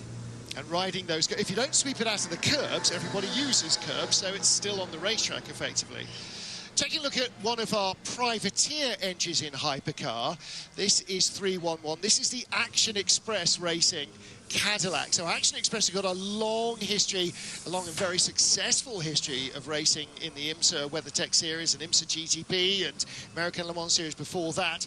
And so they're the first customer caddy here. We've got the first customer Porsche as well with Hertz Team Jota. It's recognised as a factory car. It's a Action Express Racing owned by Jim France, and Jim, I'm sure, will be watching this, everything going on here with a huge amount of interest, obviously in the IMSA side of things, but also with Action Express Racing, their debut here after glittering record in the IMSA WeatherTech Sports Car Championship and its predecessors, and also, of course, with a heavy interest in the NASCAR car, NASCAR Camaro, the number 24 car.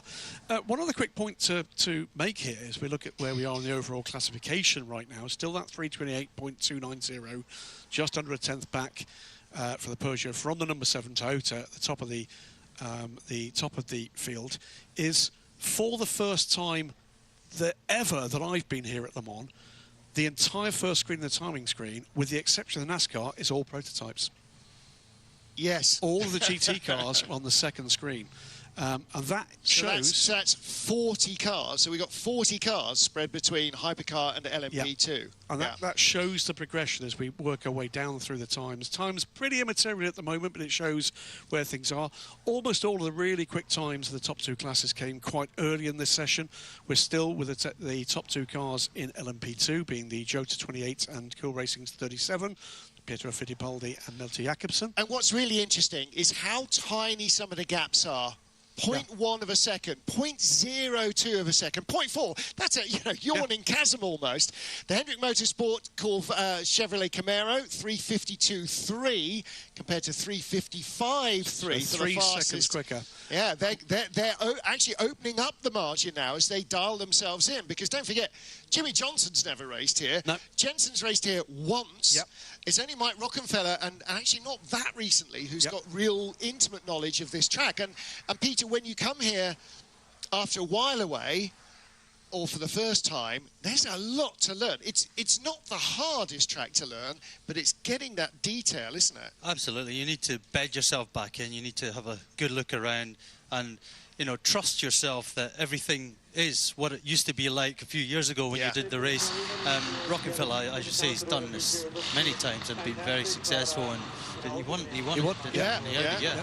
So, but the other two, they have to find their way around a little bit more. What I was wondering was, where do you think they're making the time in the Hendricks Motorsport car over the other GT-looking cars? For me, absolutely on the straight. It's just monstrously powerful.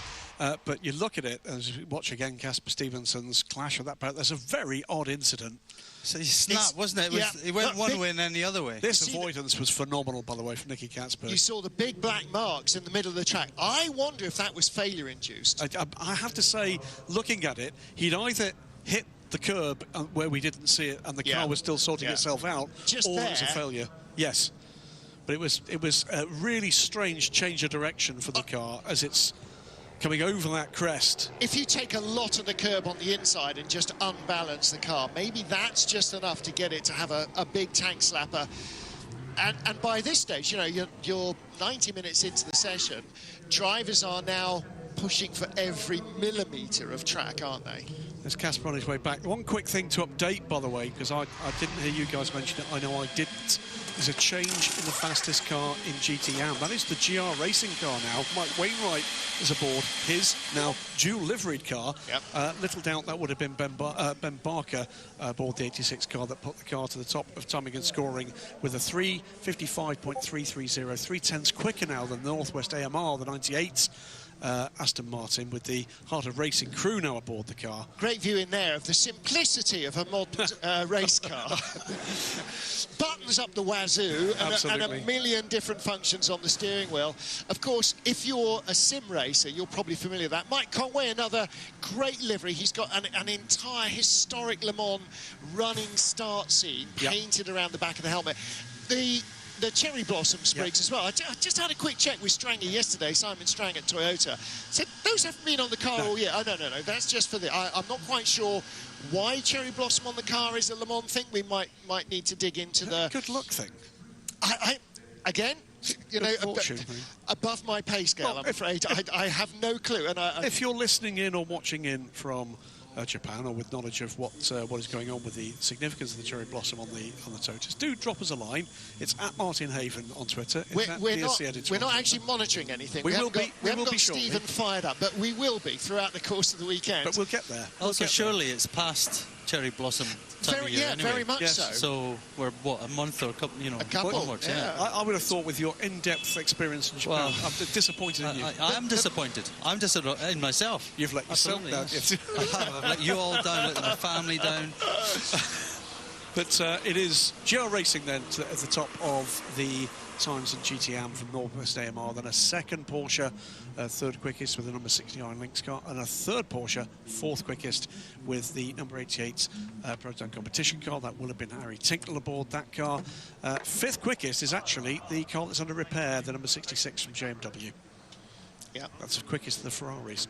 Felipe Durrani, another a Brazilian who came to Europe and made his name here and is now making his name increasingly prominent in the US racing scene. Yeah, absolutely a key part of the IMSA WeatherTech Sports Car Championships star lineup, Pipo. Is this Toyota's race to lose? Are we adding too much pressure to them? Let's hear what the Car 8 team have got to say for themselves. Well, we're not going to hear from Toyota for the moment, but I think the answer is you'd have to say that would be the case, but everything we're seeing at the moment indicates, look, have they got an advantage? We know they've got an advantage because of the knowledge they've got of this track in all conditions. Correct. With this car and 2 wins. That can't be understated. Is this race going to be closer than most people appear to think? I think the answer is yes, it is. And, you know, before we get into what is, you know, a cul-de-sac of tedium to do with who's got how many kilos aboard, it's not that significant an amount of weight. It's, you know, 37 kilos at maximum. That is not 3, 4, 5 seconds. That's 1 point something seconds. Yeah. Now, all that will do is get to the stage where over any given racing lap, it brings them back towards the other cars in the class, and that's not 1.4 seconds against everybody. It's 1.4 seconds against everybody that's not also got some weight. Yeah. They're getting tense against their meaningful competition. It's a very slight nudge, and that is absolutely all we're going to say about it. I mean, I'd say this much. Is it a point of debate? Is it a point of conversation? Yes. Is it an absolute defining factor about competitiveness? Hell no, not at all. No. It's not at all. It's, for me, it is part of the rule set. It's part of the rule set that everybody signed up to. And everybody is doing the hashtag Let's Go Racing thing up and down that pit lane. It's one more thing to maybe moan about. But then again, there's never any shortage of that in any racing paddock. It's just part of the ups, downs, slings and arrows of outrageous fortune in sports car racing. 3:45 in the afternoon here. It is Wednesday afternoon in Le Mans. And we are under red flag in the middle of our first free practice session after an incident between the 777D Station Racing Aston Martin and the number 13 Tower Motorsport LMP2 car. Stephen Thomas, the driver of the Tower Motorsport car, we believe may have had the G warning light come on in the car, which means a mandatory chip. Oh dear. Okay, well, we've got a new toy that I've just been playing with, and I want to show it because this looks absolutely fantastic. It means I'm having to open up a windowed projection source and then press button.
Okay, well that was a great thing. There's me explaining all our information and all our new toys, and we haven't got any sound on the system yet, so that's really annoying. I was just talking about the driver's times. I promise you, that was really important information I was hearing. So let's go back to our little data screen we've got hold of now. And this is what I was talking about in terms of driver stints. So thank you for Andrew and Albertus for telling us that as well. Because I was an idiot and forgot what we were talking about. I was just talking about the difference between Mike Conway. He's done 6 laps, total of 22 minutes in the car. Lopez done 52 minutes in the car. But Kamiko Hayashi's done nothing. And that's going to be quite crucial, isn't it, Tom, coming into qualifying later? He's got no experience at the moment at this track. Thank you for that, by the way. Who was this? Sorry, I was stretching out. Kamiko Hayashi's got no experience in the car at the moment. Yes, but he's also lap record holder at this circuit. Is dreams in Le Mans laps. I don't think it'll take long for him to adjust before qualifying. If indeed he is that qualifying driver, I know Lopez and Conway sometimes like to sort of share duties there. Van Wall's looking good. Tom Dillman hasn't done any lap times yet. And how many times this weekend am I going to get confused between Tom Dillman and Tom Dillon? It's going to happen, isn't it? Well, I bring up the story of his own agency, who got confused between myself and Tom Dillman. I've told the story so many times, but they tagged myself instead of Tom Dillman in a post congratulating him on his ELMS title. Here's the current leaders then. In Hypercar, it is Toyota Gazoo Racing's number 7, Mike Conway currently at the wheel. LMP2 is the Jota as well, number 28. In LM GT it's the 86 GR Racing with the Porsche 911 RSR 19 squad. And in the special squad, of course, it's the Hendrick Motorsports. Number 24 with Jensen Button at the wheel. We've been under green flag for now 24 minutes. We've been under red flag now at the moment for 21 minutes, as you can see on our little data screen. And this is what we're going to be playing with all throughout as well on this broadcast. I can't wait, because look, we get live overviews. which gives us some information as well, race control information, weather coming in as well. Ah, look, you hit weather, and then all our data comes back to us as well. Wind speed, air temperature, humidity, track temp, pressure as well. Official FIA WEC app. But also, as I said, this is my favourite, like, session stats you get involved as well in. Pit times in total for everybody coming in. You get drive times for everyone to keep an eye on with maximums. Car stats by the time we get to the race as well. Car comparisons. And this is our race control information that we've been getting up here in the commentary box. So this is basically how we're going to be playing. Estimated restart, though, is in 10 minutes' time, as team managers of the 56 and 65 has been told to go to the race director. So that's what we've been seeing at the moment, and we'll leave it on session stats. But yeah, we can interact with that throughout the broadcast as well. And I can't wait to see that play out, Tom. It's going to be absolutely fun to see that working again. I honestly can't wait. And absolutely beautifully, there is now beta testing multi-viewer for WEC. Hey! All good, all good. And Josh T's joined us. Hello, Josh, you all right? Hello. What have you been so far then, looking forward to Le Mans? Are you doing well? Yeah, you? Yeah, not too bad, not too bad. Sorting my mic out so you don't get deafened. We've got a little bit of time before the session restarts then, so we'll return it to the world feed, and if there's anything important, we'll pop back up to you as well. Here's the world feed. Or driver injuries or clearing up cars. This is for barrier repairs, so that's normally what takes a little bit longer. And we should make clear, by the way, they've not stopped the clock here, so that is going to cost us half an hour of running today. Well, they can't stop the clock because after this we have a set minimum time before we must start qualifying. Correct. And after that we've got to have night practice. So, and we have to, the track goes red again at midnight. So we have an absolute time cut-off. Another point to make here, by the way, this is, as I said a little earlier in the programme, the last Le Mans race for GTE machinery. It's also the last race at Le Mans for the Ferrari 488, because the other three cars in the GTE class will all have GT3 equivalents. There will be a Porsche 911, there will be an Aston Martin Vantage, there will be a Chevy Corvette, but there will not be a Ferrari 488. What a car that's been. Just a little thought there. Juju Canal, born in Le Mans. Yes. Sebastian Bourdais, born in Le Mans. Correct. How many other drivers? The two Robins. Okay. The Robin brothers. I'm pretty sure that Valentino Hazaclo is not born in Le Mans. He may well live in the South region. Yeah. And his relationship with the Pescarolo family is that growing up, the farm on which he lived, the farmer next door... His grandfather lived. Yeah, that's right, his grandfather's farm. The farmer next door was Henri Pescarolo. So there was a family relationship when he was a kid. Yeah, well, it's, as it was explained to me by Valentin, when his grandfather passed away, Madi Pescarolo and Henri Pescarolo became his de facto grandparents, and they've had a close relationship ever since, and we'll see it again, because it warrants saying it. Good wishes to Maddie and to Henri, and Henri's with some health difficulties at the moment, won't be with us. Sorry, I have a question about the Peugeot. You might have mentioned this, but I've only, because I'm just new to this. It's not got a wing. Every other hypercar's got a wing. So the key to this formula, it's an interesting part of it. Anybody that's got any kind of heritage with the last 5-6 years or more with them will remember the LMP1 cars. The performance of those cars was defined by a geometric box in exactly the same way as Formula 1 is. It can be no wider than this, no higher than this. There's various elements that have to be within the geometric box. Hypercar is not like that. Hypercar is defined by a very small set of values. Power, drag, I keep forgetting the other one. Weight, and something else. We need to write these down. Keep forgetting one. Either way, but whatever, as long as you get to that set, you have performance targets. So lift drag. Torix lift drag. That's what was doing my head. That's one of them. Weight and power. Yeah. Okay. As long as you've delivered those, build what you like, which is what Martin was saying a little earlier. You can have a Turbo 4, you can have a V16 if you want, if you think you can get there and get the car there. Almost all of the downforce created by that car is coming through the underbody. Now, it's basically a full ground effect car. It is, right. which is one of the reasons why it didn't work very well at Sebring. And when they were in Monza last year, it was porpoising significantly. And everybody who's watched Formula One for the last 2 years knows exactly what the new generation of ground effect caught everybody out, because almost nobody had ever worked with ground effect before. And I think to a degree that was very much true of the Peugeot designers and their engineers, as they didn't know how to cure it. Now, so you can have, you don't have to have a maximum amount of downforce, but the balance between lift and drag must be within a certain operating window. So you can have a front wing and a rear wing, you can have a long deck, you can have more upper body aero, more underbody aero, any combination you like. Same as you can have any amount of cylinders, any different fuel, you can have hybrid or not hybrid, rear axle only, like the Porsches, like the Cadillac, front and rear axles, like the Peugeot, like the Toyota.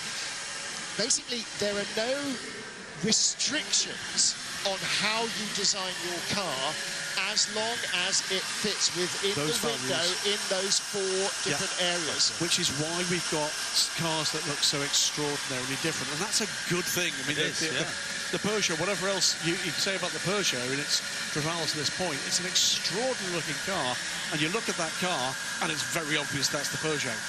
So that's where we are, that's where this is going. There are more to come. Next year at Le Mans we will see at least 3 and probably 4 additional makes that are not here this year. And for the purposes of, filling out that, Lamborghini are definitely coming, Alpine are definitely coming, BMW will add a WEC program to their current US program, and depending on the progress of the program, Isotta Fraschini, the new Italian hypercar, in testing at the moment, in fact in testing this week, should be added to. I believe the beginning of next season is the absolute latest that Isotta are planning to join. Claudio Berro was talking when we were at Sebring about potentially racing the car in Monza, which I have to say I think would be a big mistake. Counted out. The earliest we could possibly now see the Isotta Fraschini in racing is Bahrain for the final race. I think we may see that car at the very least on display, and possibly with a dynamic debut of that car is at Monza, which of course is its home race. Well, again, if you go online, you can see it testing a few days ago at Monza. Looks good, sounds good, and it's another great name. And again, you know, EDEC Sports got the name of Delage on the car. Don't think that's quite as possibly another program. I don't think so yet. I think what's happening there is everybody's fishing. I think it's opportunistic. But there's all sorts of other things in the background. I'm sure across the week we'll get to talk about what the ACO said about hydrogen, and more particularly what's been written, and in some cases incorrectly, about hydrogen. Hydrogen is coming to Le Mans, make no mistake about that at all. You'll see, if you're here trackside, the H24 technology demonstrator this week. And we'll just have to wait and see what goes on in that regard. So we'll listen to Eduardo.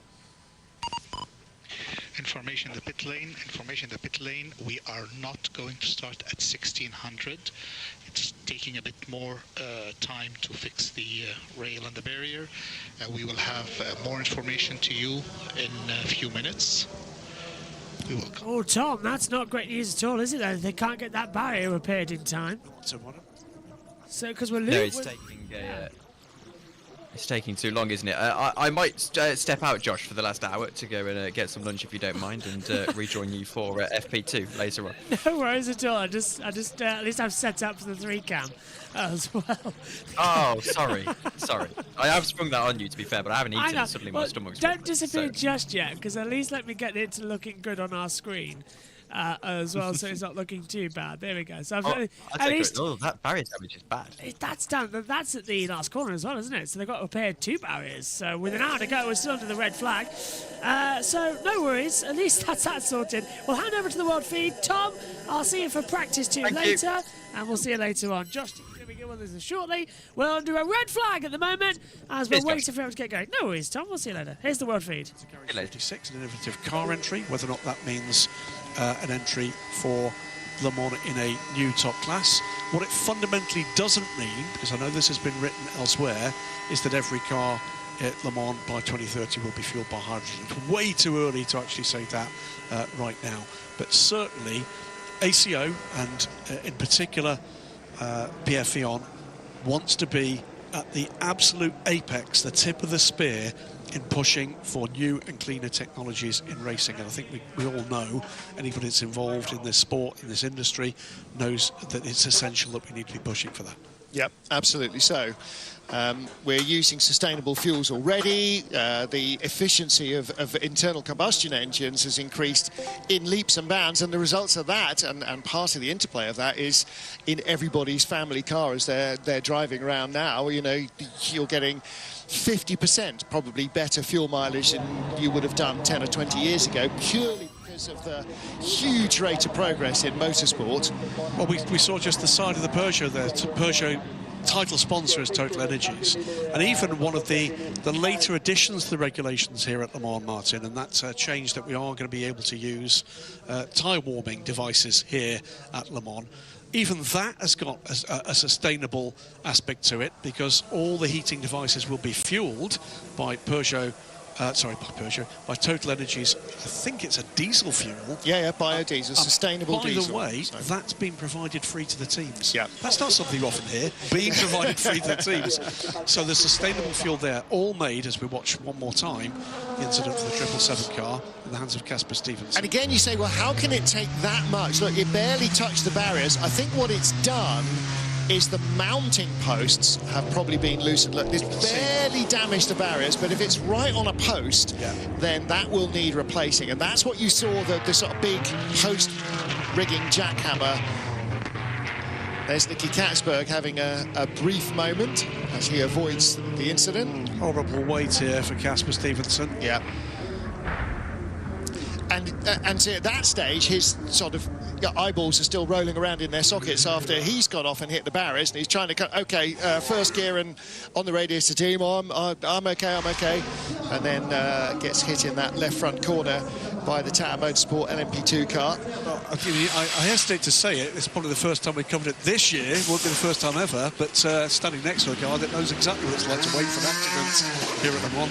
Peter, that's a horrible moment when the inevitability of a big thud is with you. Well, yeah, he didn't have too long to wait, did he? But yeah, you know, it's never nice having a shunt, is it? But we're all aware that things happen, and you go into this race with your eyes open, and you know you do the best you can do, and you know sometimes things happen. Road mending crews here a little more efficient than the ones we see at the Goodwood Revival. and probably with better teeth as well. And for that matter, the Highways Agency. Hello, Stavros. Hope you're doing well. But okay, so good news is that's the crews leaving the scene. And on the timing screen, it says the session will be resumed on a short call, which means that as soon as that vehicle is back to where it should be, and all the others are as well, we will get a 3-minute warning, and then we will go green. So, for 5 vehicles, if you include the bike, need to be in a place of safety, then I think we're going to be back to green flag running. It will be just under an hour to go in the session. And what we also saw, we saw the 2 marshals wandering about, picking bits of debris up by a tyre barrier. That was at the exit of the chicane, where 2 or 3 cars have already gone off. The exit of the Ford chicane, where 2 or 3 cars have already gone off, so they've been going around as well, just double checking that all the tyres are still banded together and they're all still in the right place, because the circuit is homologated with a certain level of safety. Correct. And if that is impacted in any way, then the circuit is no longer safe, and so that will so the race directing crew will have sent out marshals, just check on that. The tyre wall where the Racing Team Turkey car went off down at Indianapolis, that will have been double checked. Everything else, because the track is empty, so it's perfectly safe for the marshals to go and make sure that everything is as it should be. I mean, another aspect of this is we do go green, 57 minutes to go. Another aspect of this comes into the debate. Yep, away we go then. We are back after a heavy accident for the 777 squad hitting the wall, and then the number 13 in the LMP2 squad hitting it. We are back underway, but as things stand, we've lost our timing screens as well. So I think it's best sort of just to stick on both of these, which haven't lost their timing stats at the moment. Ours have, up here. And away we go. Alongside me now in the comment box, Josh T's joined us. Omi's here too. Hi, Josh. back in, 56 minutes to go in the session, and, well, we have no timings. We're waiting for them to reactivate, but they're just not coming up. So, timing 71 once again being a pain, but hello. Hello. Le Mans time, you ready? I'm not ready. I mean, I'm kind of ready, kind of not ready, because, let's just say I've had some fun with the delivery of the GTO Mega Chair.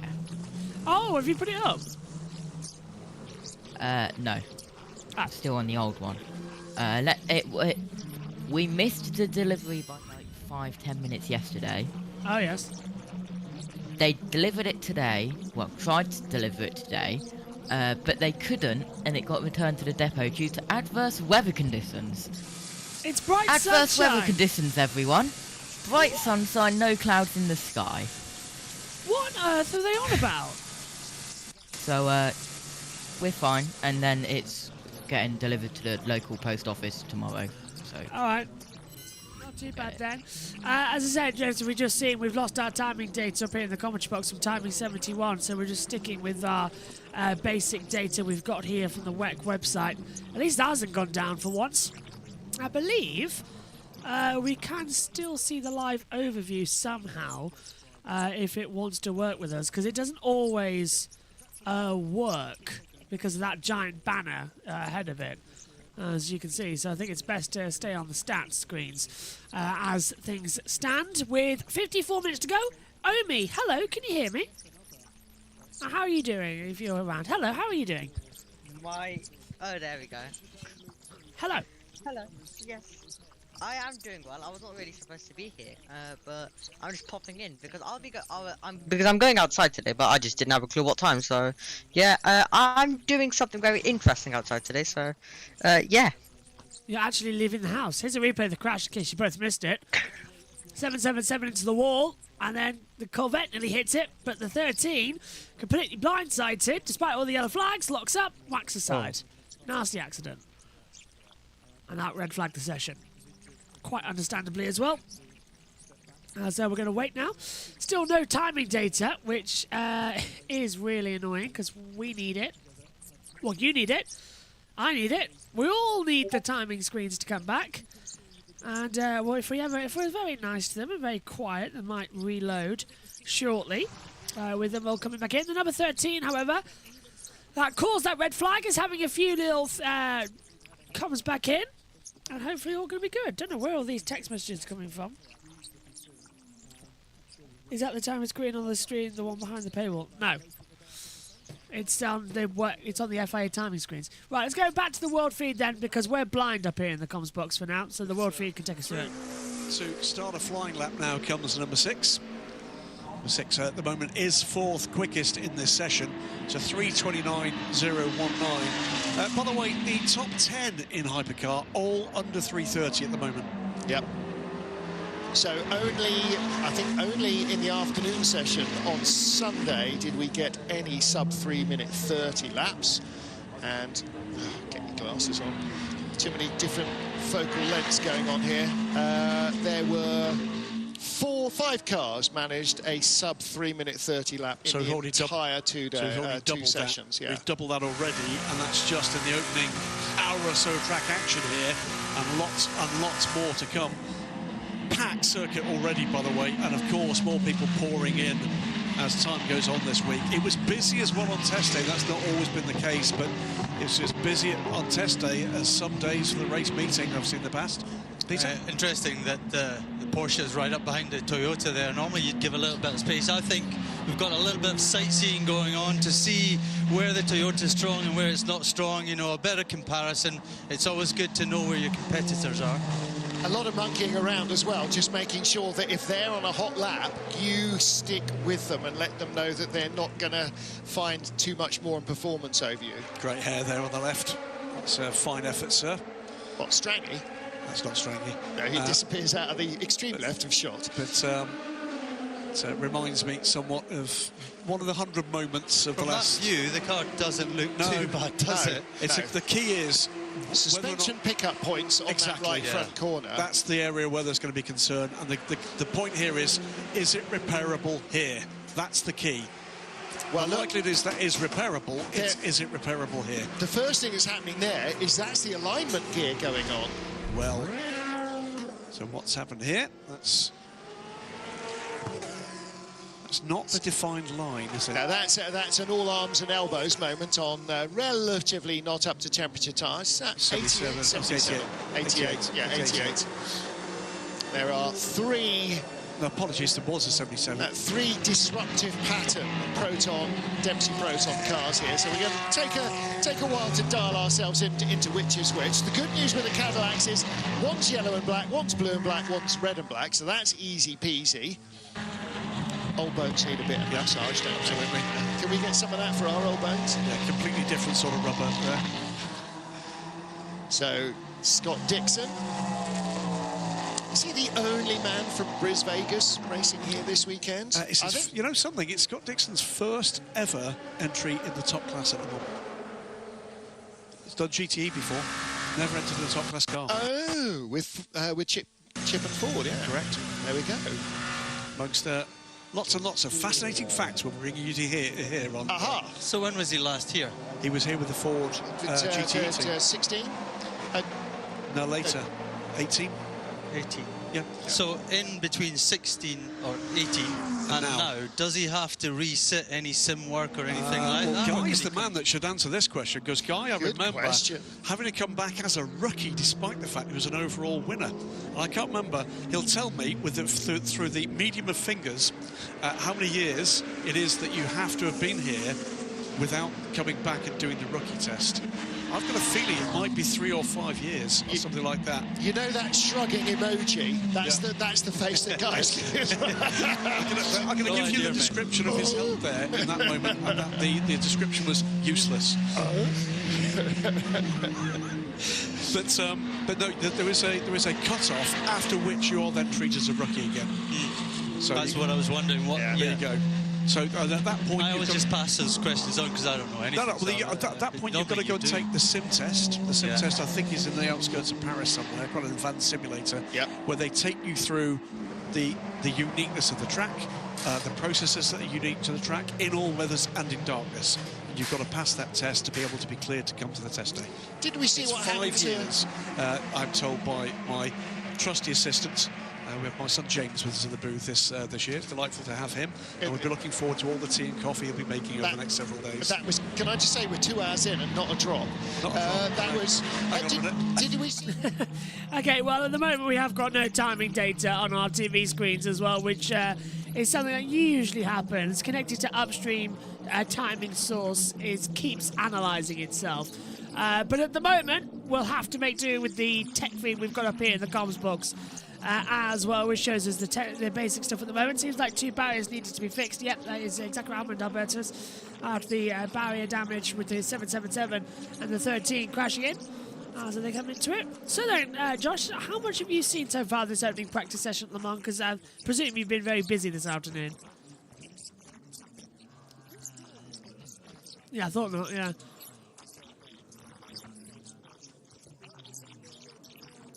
What are they? I can't see them. Green little... Oh, I see. Oh, I see, right. Tell you what, though, are you looking forward to this one? The 2023 edition of Le Mans. It's going to be one of the hottest, one of the busiest hypercars packed this year. It looks absolutely fantastic to have a go at.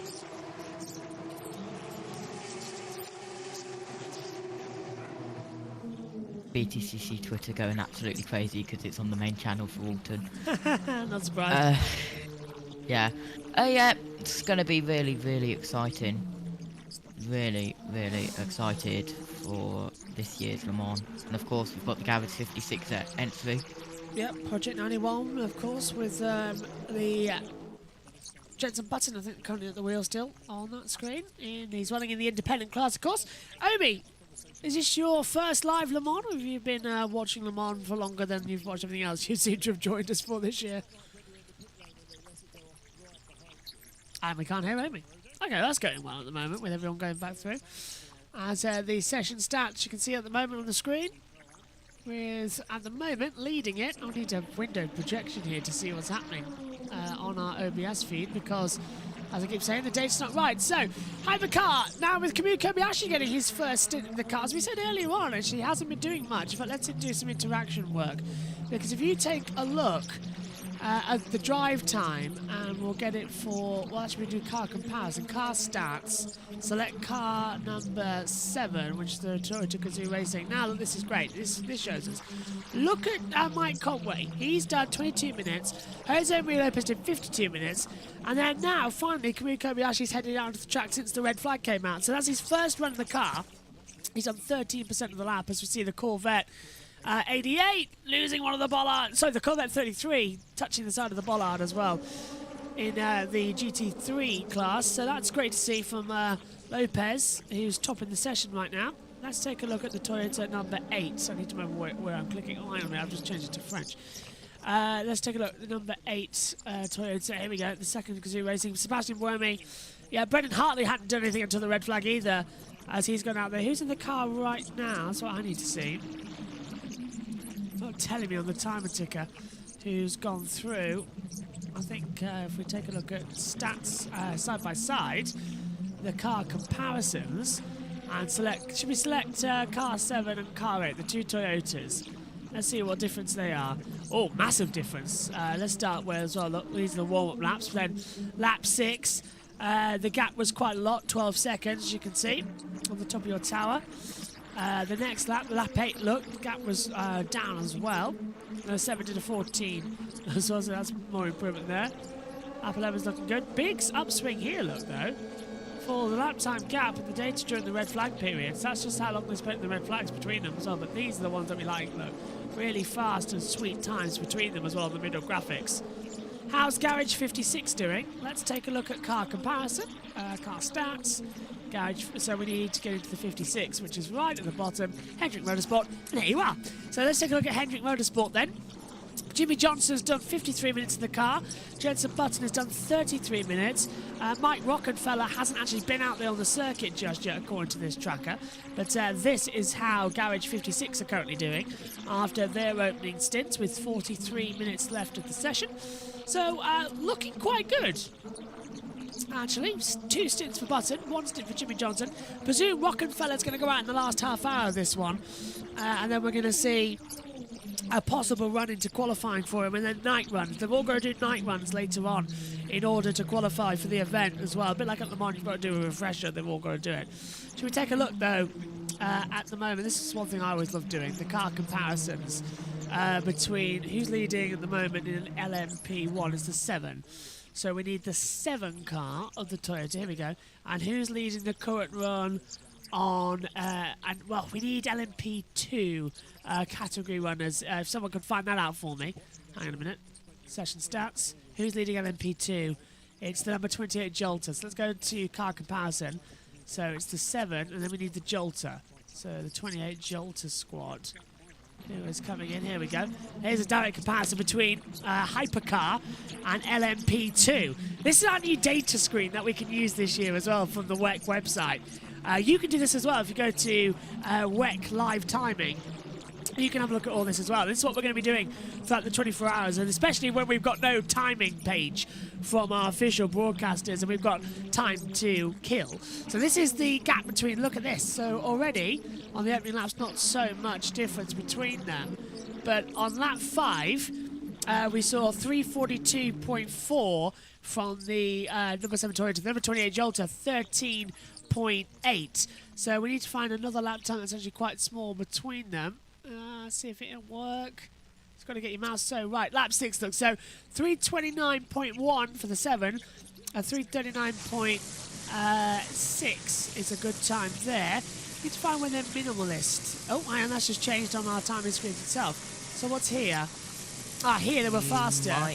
Go on. Want to refresh your timing 71, as it looks like it's working for me. Oh, fantastic. I'll get that back on then as soon as we do finish our data screen. So I want to find out what lap the best lap time has come from here between the two. So we're looking for the minimalist. I think this is it here. If I can get my graphic on it. Yes, it is. So look, a 330.903 and then a 347.4. So look, 16 seconds between the cumulative gap there was 4 minutes between the two cars. So that's the car comparison between them. Oh, we've got some stats as well. Oh, how do I click that? Stats, here we go. Driver comparison between the two. Oh, that's just 1 and 2. That's just an easy way to get around it.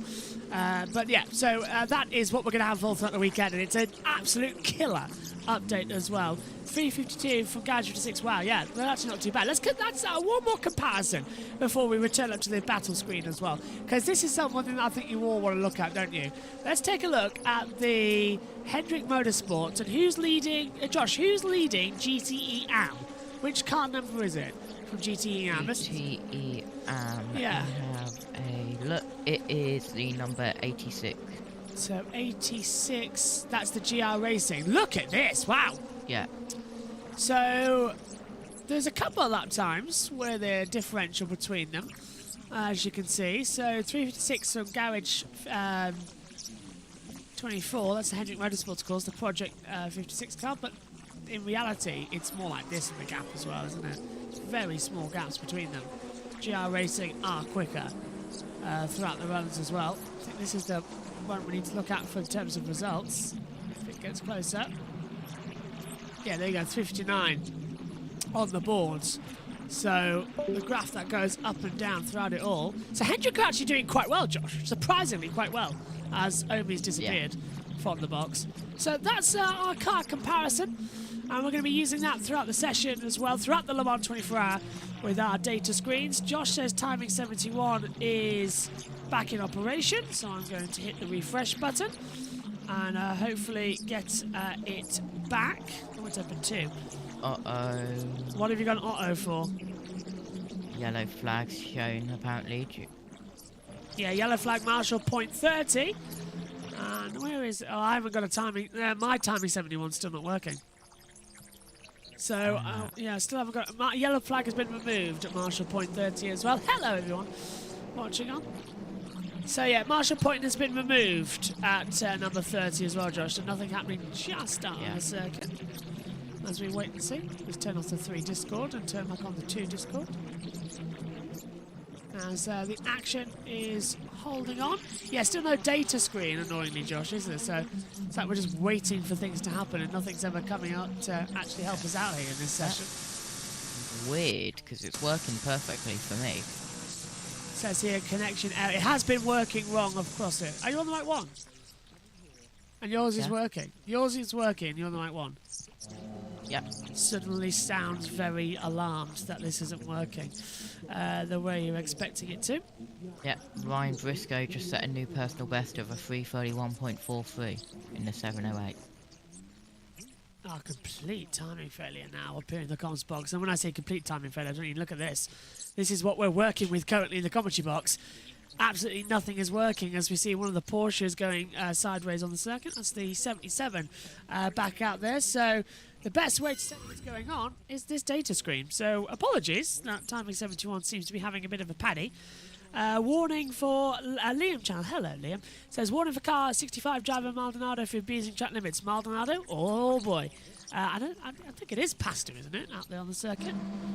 Shall we have a look? Car 65. We'll use our WEC initiative. No, it isn't. Of course, you I get don't there think. first. Interact. No, it's Manuel Maldonado. Manuel Maldonado. It's car 65. Yeah. So that'll be in GTE categories. I can't even see car 65. It's C56. It's Here we go. Panis Racing. Here we go. Currently 27th. Yeah, Manuel it's Manuel Maldonado, along with Tyon van der Heyden as well from the jobs. So the 2 Vanders in there coming through. That's the 65 Panis Racing coming through, as you can see. Actually, let's take a look at that race director's control notes, because this is what we got. As you heard from Josh, look, the yellow flag came out at marshal point 30, and driver 911, Fassbender, Michael Fassbender. That time deleted for track limits at marshal point 6 as well, so not the best news to come back to. Yellow flag was removed at marshal point 30. Car 23, Oliver Jarvis has been warned for abusing track limits as well. And El Bamba at car 2 has also been warned of the same thing for abusing track limits. We have no timing 71 at the moment. I don't know whether that means we need to like refresh the update or something. There's something with an uplink having an issue up here in the comms box, which is sometimes good, sometimes bad, as we need to sort of wait to see what's happening. But the car's still circulating. There's the 777 to Station Racing that crashed into the wall. Car 41, driver Delatraz, has lap time deletion from auto points as well, so bye-bye deletion time. 35 minutes to go in this session. Still no timing 71 working for me, so don't know how Josh has got it working. He is a wizard, as we've got a slow-moving car, Josh, down at the back of the circuit. It's one of the LMP2s, and I can't tell you what it is just yet. But no, we've still got no data. Fast benders with track limits as well. Let's go to the world feed, and Davidson's there. Adjust. Trouble there for the number 45 car, James Allen, running slowly, noticed in the backer shot. So the number 45 Algarve Pro Racing car it's his cousin. On track. It's Maldonado's cousin. Of course, brilliant. It's off, so James has had a problem somewhere in the second sector. This is the new car here, sorry Jim, this is the new car here, isn't it, from Porsche, number 75. Yep. With their IMSA drivers aboard. And I suspect they're sitting out a driver track limits penalty. There's a little bit of tape hanging off the back of that car. The right rear on that car. Yeah. Is that a puncture? It doesn't look to be down. That's the Algarve, isn't it? So that's the Algarve that's got a problem. I don't think it'll be puncture. Back at home watching this thinking, oh, it's just a bit of the aero tape that they put on to seal up the joins in the bodywork. Not allowed to do that in LMP2. Yep. No racer tape. One quick point, the 55 car is on pit road, looks to be heading to the garage. That car, by the way, has gone to the top of Tabin Gascori in GTM. It's a 3:55.020 for Marco Sorensen before that pit stop. And Jan Halen goes third in the number 16 Proto competition car. That is the sky blue car that he shares with Ryan Hardwick. The Ferraris have been very quiet, John. Haven't they? Suspiciously so. Yes. It can be as simple as just not being lucky in the traffic. I've been through an entire Le Mans weekend before, without ever having one clear lap. I've heard you make that excuse as well. Without an excuse. That was an unfair comment, Brett. You're lucky I'm standing between you two right now. Yeah. Oh, there's a tank slapper. Yeah, well, 93. Already having issues. Peugeot. 93 car. Third quickest still, Jean-Luc Vert. Seems to be a bit of new tarmac they've put down, or a broken up piece of tarmac there in turn 4, I would call that. Two Glickenhauses and a Rexy there. These cars are long enough now that they almost don't fit in this pit lane anymore. It's a challenge, isn't it? You know, it's 62 cars, the most we've ever had at Le Mans. Oh yeah, it's fun. I think that total was only actually met for the first time, if I'm correct, last season. Because while we had an increase to 62, the first 2 years of 62 cars being allowed here, there was a withdrawal in race week. And of course, we didn't even have 60 in 2020 with COVID, and many of the American teams not able to come. There, by the way, that's Romain Dumas' helmet for I like that. And Richard Westbrook. Richard Westbrook with his back to us. Yeah. Nice, just seeing the drivers talking about the balance of the car. I could see that just from the hand signals there from Westbrook saying, you know, the rear's unstable. He was mimicking oversteer in the car, body going one way, the steering going the other. And Roman nodding along approvingly, and yeah, you know, they're going to have to work together to come up with a nicer balance. Not too much of a moment to talk about Glickenhaus, but just let's chuck this in for the mix. You were talking about them being the kind of the baseline for you. Yeah. Their third appearance here at Le Mans, their 2 appearances in the Hypercar class so far, 100% finishing record, and I've never finished lower than 5th with either car. Wow. I've finished on the podium. Yes, without a very deep Hypercar class, but boy, has there been a deep LMP2 class. Right. And we know how competitive those cars have been, so there's no hiding place if you've got an unreliable car. That is, whatever else happens this year, coming into this, at the dawn of the Hypercar era, Jim Glickenhaus and his little team stepping up to the plate and helping them to launch that into this year. 4 finishes, 5th, 2 fourths and 1/3. The one thing I really, and we don't talk about this enough, the one thing I really like about the Glickenhaus is that it is pretty much based on a road-going version of that racing car. Yeah, right. Which is the whole point of Hypercar. Yeah. So, I mean, are Ferrari going to build a road car perhaps in the future that looks like the thing they've got on track? Because that would be very epic. Or the Peugeot. Or the Peugeot, yeah. As we see it on screen. My prediction formed up with absolutely zero knowledge whatsoever. So when we went to see the 499P unveiled for the first time at the Finale Mondiali at Imola, the celebration of Ferrari with the Ferrari Challenge finals globally, amongst the cars that are on track were the Corsa Cliente Formula 1 cars and all 3 generations of their FXX program, which for those that don't know what that is, it is an extreme version of effectively a road car, but these cars are not road legal. I do wonder whether or not that's the next FXX car, whether or not we might see you might be onto something track version of the 499P that has been the next FXX car. Because the problem with these hypercars, I've heard, and by the way, utterly reject, social media comment about the hypercars as being in some cases dumbed down LMP1s. Nothing could be further from the truth in terms of the complexity of systems on board here. The electronics compared to even some of the most complex LMP1 cars are streets ahead from where we were, not least because you've got to manage that performance. We don't talk about boost anymore. Think about the complexity of managing something at 650 horsepower or thereabouts, and if the hybrid deploys, you've got to effectively throttle back the engine to maintain the same power level. That's not easy to do at 180 miles an hour. You can't stop evolution. You just can't stop evolution. And ingenuity as well. Yes. And even though the cars aren't as fast as they once were, many elements of the car is better made. Right. They look absolutely. They look like a Swiss watch inside these days. They are incredible, even to the point where I used to drive, comparing to the LMP1 cars, which were faster in lap time. Of course, Kobayashi's 3:14 lap time. In many ways, it was a little bit more elementary than the cars that they have today in terms of how it's put together, the way it's manufactured. Just because the cars are heavier today doesn't mean, and slower, doesn't mean that they're less well made and that evolution hasn't taken them forwards, as we see. That's another a 923 car. Yeah, that's the Team Turkey car, isn't it? Yeah, getting out of the way there. Did well to actually just pull out of that, not cut across the Ferrari. And then turn, to get out of the way of the Jota and then turn in. Yeah, that was. I don't know who was driving that at the time. 923 is the hands off. Sally Yellock. Well done, Sally. By the way, it is a new fastest first sector time of the session. It's gone to Felipe Nasr. It has. The 7th quickest at the moment, 75 Porsche. That Porsche has been routinely very quick in Sector 1. And you know what? It's funny you mentioned Sector 1 because I watched it come through the first chicane. And usually this year I've seen that car a little bit tail happy. It certainly was in Sebring. It's a bumpy track, so okay, forgive it for that one. But Portimao as well, very tail happy. It was over-rotating, they call it, around every tight corner, especially in change of direction, which it still was doing in the final chicane at Spa.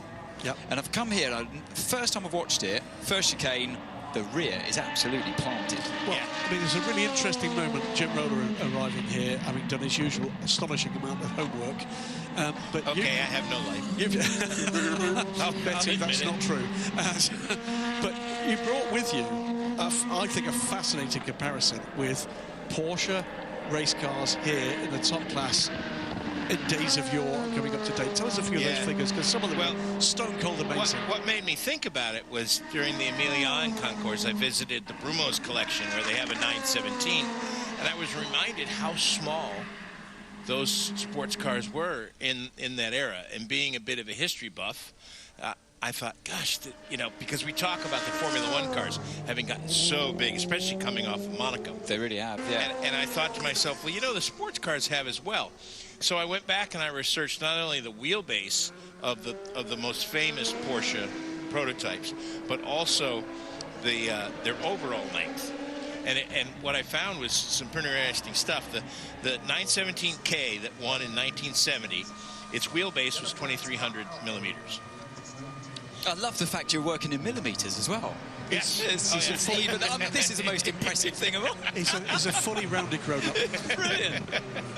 How much do you think? How big do you think the 919 was?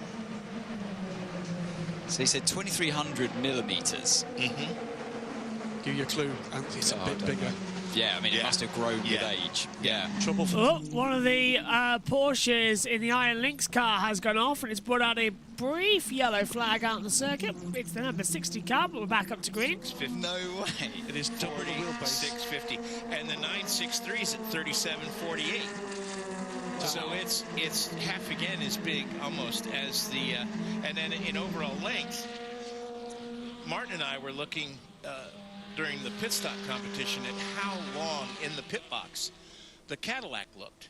Oh, gosh, that 56. just looks long. I think it looks like a long car. You mentioned it to Peter earlier on. And I don't know if it's the livery that makes it look long, that it's a visual cue, but its overall length is 40, almost 5,000 millimeters.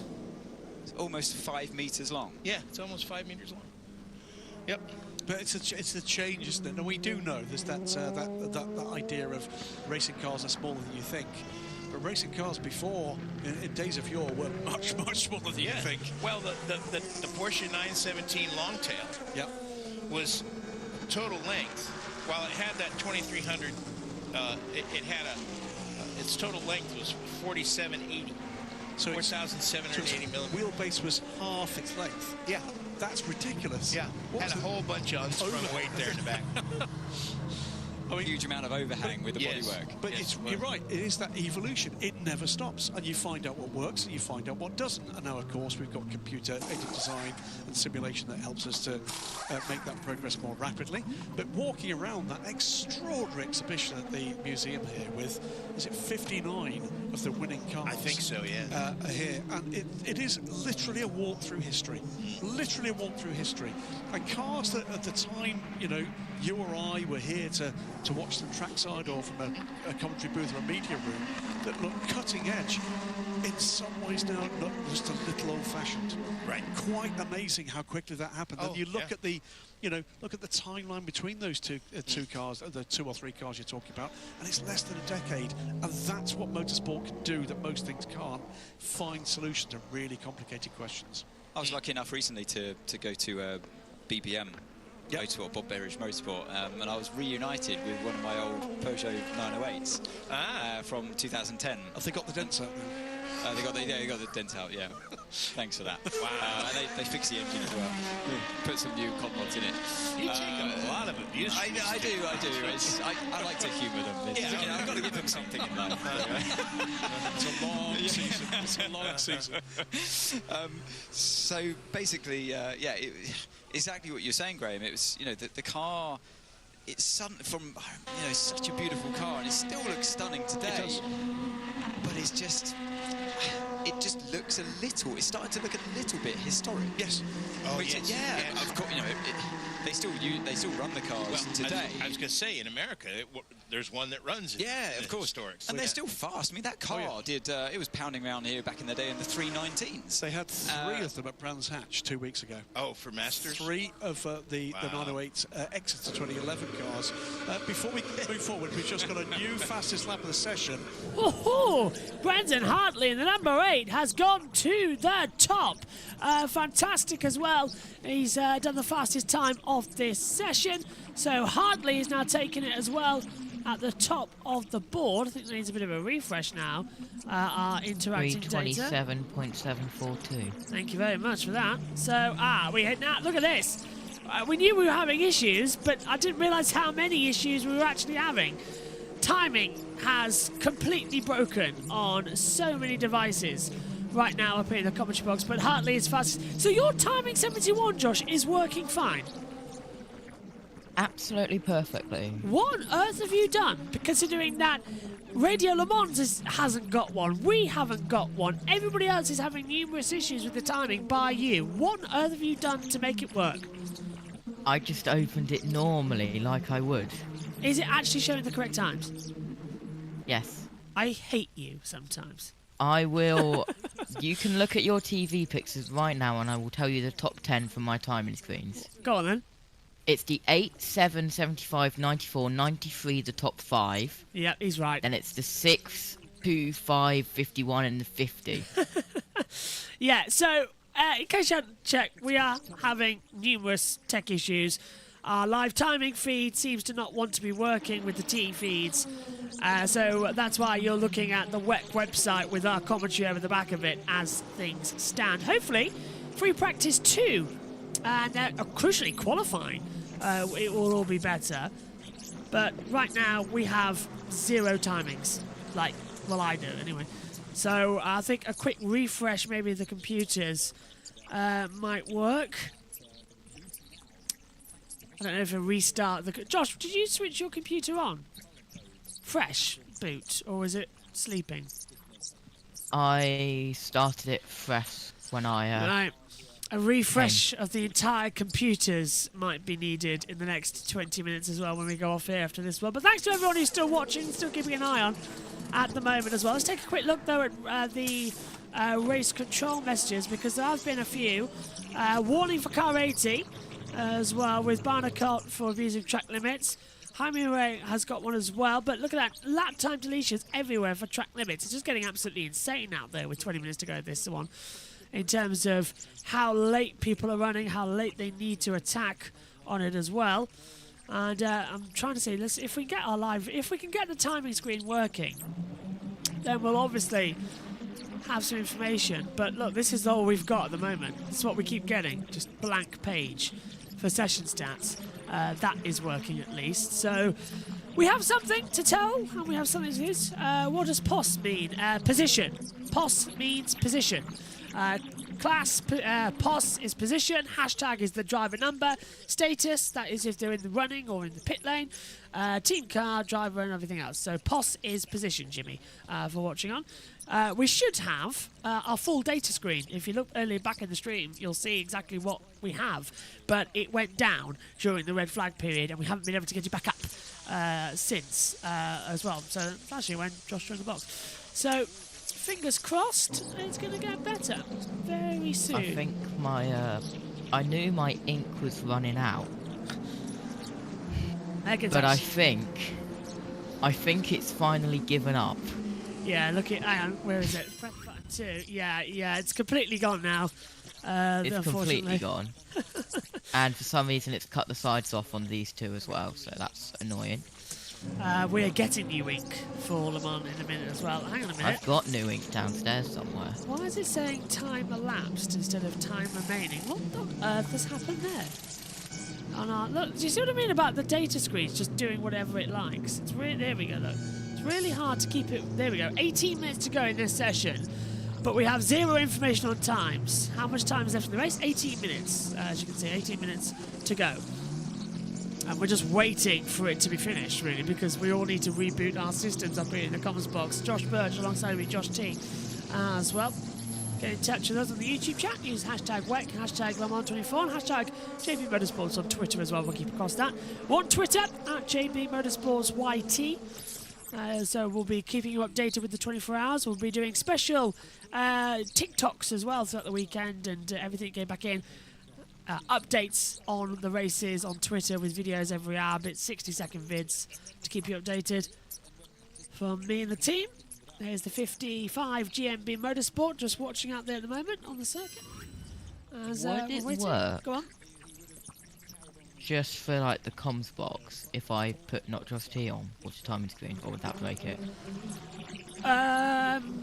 If you can do it, I can get it set up so that we can have it. It wouldn't break it that much if I did it later. So yeah, if I changed Discord on the app, it would, on the PC, it would work. Because that way, at least we've got some form of timing screen. Great idea, Josh, if you can get that sorted. Because then we can just take that as well for the last 17 minutes. Because then we're just not talking over a session stat screen. Our official, if we take a look, actually, look, this is what we're seeing. This is our monitor. This should be our timing screen. It's completely blank. And it's got a little message in the corner saying timing source degraded. The upstream timing source is degraded state and may not be returning accurate data. We have never, ever seen that before. Ever. It's never happened. Neither have I. Have you checked settings? Yeah, it's all fine. Even if you look at Radio Le Mans on their Studio Vision, they're having exactly the same issue. So we have zero idea what's causing the problem, and I can't seem to fix it. So, yeah. And it's just another day in the life, really. So while Josh gets that sorted, we'll hand back over to the word feed. So the top 11 cars separated now by 2.2 seconds. All of them under 3:30. By the way, the top 12 by 2.3. David Heimer Hansen in the car that at the moment is fastest in the LMP2 class, 16th quickest overall, with the number 4, the Floyd Van Wall team car, still behind the top 2 LMP2s. It has been throughout this session. David Heimer Hansen reported now to the stewards for abusing track limits.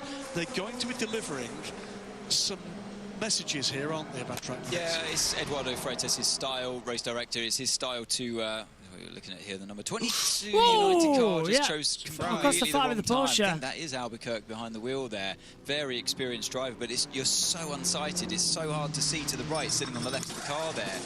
You've got, well, basically very limited view from the right. Across the head restraint, don't forget. And yeah, I mean, it's a dangerous part of the track, really, to start slowing down and playing with traffic, because you're likely to trip over somebody. A mirror about the size of a makeup compact, so, you know, yeah, and it rattles around. It's so hard to see through there, and the cars fly at you very, very quickly. Michael Fassbender finishing a stint aboard the number 911, and you know what a servant he's been to sports car racing in this 5-year odyssey through one-make racing, then through the European Le Mans Series and here at Le Mans. If you've not caught up, by the way, with the web series that Porsche have been putting together through this time, please do. It is quite extraordinary in terms of the insight into not just what happens on track, but off track, and the psychology of race driving as well. Just to talk about what I was explaining before with Eduardo Freitas, his style is to punish drivers, come down on them very hard initially, in a bid to try to make them conform for later on in the proceedings. So, you know, he does bring drivers up and say, look, you've been over the track limits, we keep an eye on you in the race. What usually starts happening, though, during the race, it starts becoming a little bit more relaxed. So he's very hard on them early on, just to try and sort of like whip you into shape and put you all in order, in line, and then in the race, you kind of settle into a new rhythm. And also now, if he turns the thumb screw a little bit, it's a lot less damaging to the teammates than it is in the race. Absolutely. Well, I can remember famously, must have been the mid-2010s, a race at the Red Bull Ring, where he was very hard indeed on track limits, and his methodology then was to get the cars to come into pit lane and come and see him in race control before they went to the pit garage. So they would have to park by the door at race control, get out of the car and go up and wait in race control. And at one point there was quite a queue. Bob Raymond at IMSA back in the many years ago, if a driver was black flagged in the driver's meeting, he would say, you don't want to be black flagged, because if you are, you get to come in and talk to me. And if you hadn't noticed, I'm from the South, and I speak very slowly. I like that. Another one of, I used to call it Eduardo's bingo when I was in driver's briefing, and he would always say, if you cross that white line coming out the pit lane, I'm going to bring you back in, because for me that's a concrete wall. I'm going to bring you back in just to check that your car's okay. Hello, Earl Bamber. Welcome to the party. Yippee-ki-yay. It is Cadillac Racing, third, the number 2 car, the V Series R, and Earl Bamber with a 3:27.939. 0.197 of a second separates the two Toyotas and the first Cadillac. Let's go down to the pits. Louise. Just catching up on that incident we saw earlier in this session, and Tower Motorsports, the number 13, it's a change of chassis for them. The driver is okay. The team have got the music pumping loud to get them on their way with all the work that they have to do, and they're working hard right now. So is it house music, or what is it? What are they playing? Oh, it's a little bit rocky. Hold on, I'm going to take my ear. Can you hear this? Yes, hang on. I don't know if you can hear that. No, terrible audio. You should be able to tell us, Lou. You're down with the kids.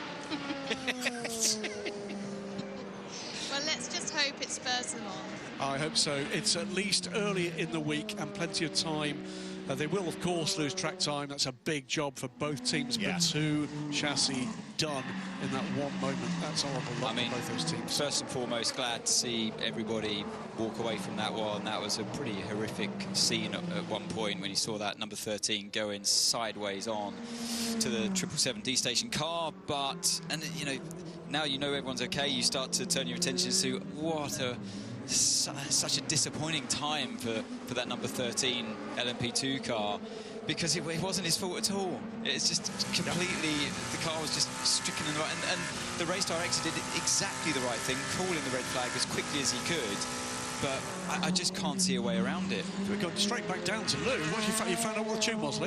No, yeah, name that tune. Actually, what I was just thinking as I'm watching them is the TDS team that are doing it again. Do you remember last Le Mans? They were in exactly the same position, and they had to get another driver in. Well, who were they running then? I can't remember. I'm going to have to go and check, but you're almost certainly right. I mean, they've had so many changes just in the last couple of weeks with this, but I'll go back and check that. Just want to give information as well to people watching on in the chat right now who have just joined us, as well for Jim as well, say coming in as well. Why is no live cam being broadcast? We're not on the cameras right now because our timing screens have failed. We've got no data coming through, so that's the camera we can operate, which is showing you the race control messages, the current stats, and in between the drivers and analysis, while we try and get everything working because our timing screens have gone down in the commentary box. It's a watch-along commentary, so that's why we've got it on the thing there at the moment. And it's not a static screen, it is actually showing you information live. But right now, this is all we've got. Actually, now I've got a yellow flag somewhere on the circuit. We're just getting that information.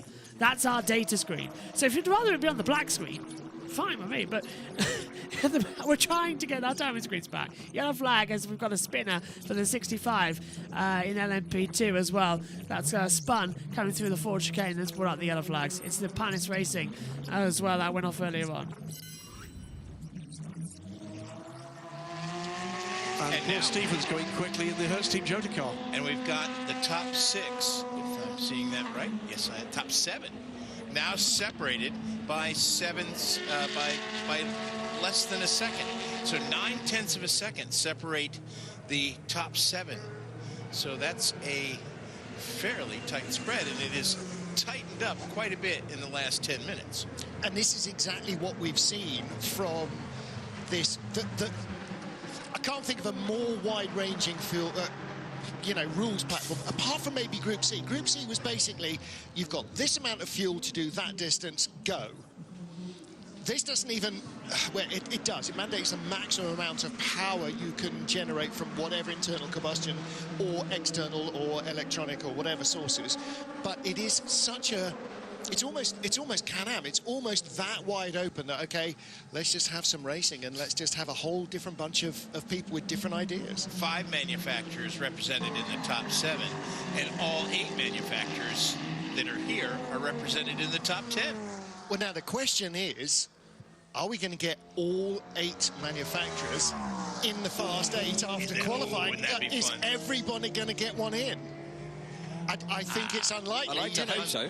Yeah. You've got 2 Toyotas, you've got 2 Peugeots, you've got 3 Porsches, including the Jota team car.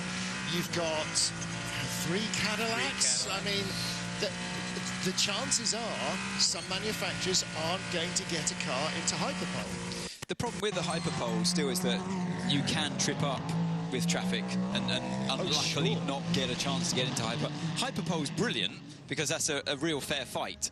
As a Ferrari gets sorry, it's not alone. He's not alone there because the Peugeot did pretty much exactly the same thing, just a handful of laps. And we saw the Toyota at the Ford chicane just hang it out a moment ago as well. The rear tyres, as we know, many of them are the ones in the barrier. Oh, huge accident coming into the Porsche curves, and that might be a red flag. So, where is that? It's actually the Ford chicane, so it's early on. It's one of the, I want to say, Ferraris that have gone through. And Josh, that does not look good, does it, as well? I'm trying to have a look. It's the 700, it's the 100 car has hit the wall. No rear damage. That tyre barrier might have a bit of a whack to it. Might see if there's a red flag shortly. It's GTEM going through, just coming backwards onto braking, and that's it's the number 100 of the Walkenhorst Motorsport, Chandler Hull, in control of it, and he's got a rear puncture as well, Josh. So that might be a stoppage if that barrier is damaged. Green at the moment, though. Yeah, it might be. We'll have to keep an eye on that if I just do this. By the time I get this sorted, it'll be a I know. We've all been going around trying to get everything working, but our data screens have been so bad this first session, and we're hoping they'll be better in qualifying. If not, I think we might cry going into the weekend. There's tyre smoke bellowing out the rear of the car. The team has seen it, and well, he'll see it in the mirror. Puncture. The moment he gets to any kind of speed, he'll see it in the mirror. But often that's too late. Big thumbs up from Alexander Sims. Great to see him back at the front of the field as well. And as well as the manufacturers, Jim Roller, that's all part of it. It's not just in Hypercar. If you look in the GTE AM class and in LMP2, the roster of talent in this field actually is astonishing. You know, it befits a centenary celebration. It's almost like you kind of gathered as many top-class drivers as you could possibly get in one place. Well, many people for many, many years have talked about this place and Indianapolis being so special in the world of racing, and the Indianapolis 500 was to claim the moniker of the greatest spectacle in racing.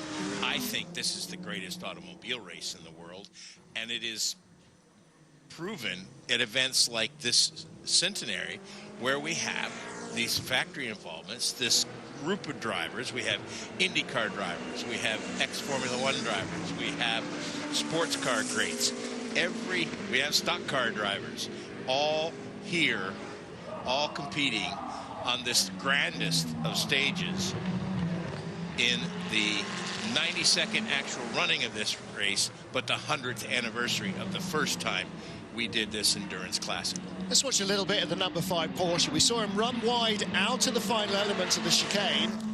Okay, Marshall point 4 and 6. That is at the first chicane. So that is turns 1, 2, and 3 area of the circuit as well, just to give you information as well. We'll go through the entire track map soon as well. I'll tell you where everything is. We'll be going out that way. But, you know, that in qualifying, that's you've just destroyed 2 laps. One in the last meters of the lap, and the next one at the very first opportunity on the next lap. So they have to really be neat and tidy. And you don't want to approach a GT car at the entrance to the Porsche Yellow. Cars, do you? Got a double yellow at Marshall point 6. That is, as I said, the 4th chicane. The first chicane on this track is where that double yellow is right now. So someone's had a little spin down there. That has brought out the instance. We see it on our timing screens now with the yellow flag being signalled. And I'm really trying to think where it is on the circuit with an issue. But right now, it's not creating too much problems. Toyota 8 on top. With oh, and that's the 33. It's the Corvette Racing in the GT AM class, 19th in class. Has hit the wall coming through Tête Rouge.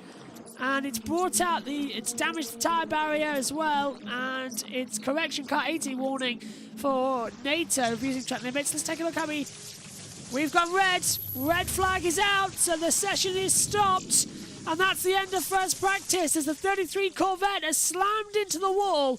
Double yellow point at Marshall 6, but if you take a look, we've now under a red flag, so the session comes to a close. And the 33 Corvette has slammed into the wall at Tête Rouge just before the Mistral Straight. And they say the radio. Again, the crew on site will have reported that down. Everything looks okay, but it's just the fact that the tyre barrier is damaged, isn't it, Josh? That they just need to recover it and get that sorted. So a red flag is the natural option, but that brings an end to a very busy and a very bad first practice session. 2 red flags, loads of cars in trouble with accidents as well, and timing system's not working. Not a great start to Le Mans, is it? No, not really, but as I thought, as soon as I was going to get this ready, it's the end of the session. It's gone red, yeah. Well, let's hand over to the world feed then, we're trying to get our systems working, but it's just not wanting to work with us. Might have been a bit excessive. He's got going again. Car going again. That's but yeah, that's good. They would need to repair that barrier, so the red flag remains. Nicholas Ferroni behind the wheel, the 22-year-old Venezuelan, in his second Le Mans. I'd be interested to see another GT car go into that corner. I know they do use a lot more curb there than the LMP2 cars or the hypercars. but I think I'm not sure if it's quite as much as he took. Argentine rather than Venezuelan, but sorry, thank you. no, that's all right. We're all getting ourselves up to speed, same as everybody else here, including Toyota, who will end this session 1-2 because we will not restart with 2 minutes. They wouldn't even get a flying lap. Yep, session will not be restarted is the information on race control there. So that does sadly bring an end to first practice, but I think to everybody's relief, because the systems up here in the commentary box have been about as useful as a chocolate teapot. Josh, has your timing 71 finally gone down, by the way, or is it still working? It's still working. How on earth is his working? Okay, maybe a complete timing reset of the commentary box. I've got a 4. I think I've got something. I'll tell you after we end. Alright. So, red flag is out then. Session will not resume. Let's go through the session stats and just tell you who's where and when. In this session from the fastest drivers in total, because that's sadly all we can bring you at the moment. So in Hypercar, it's the number 8 Toyota Gazoo Racing with Ryu Hakanara as well at the top stop. LMP2 is taken by the number 28 Jolter squad as well.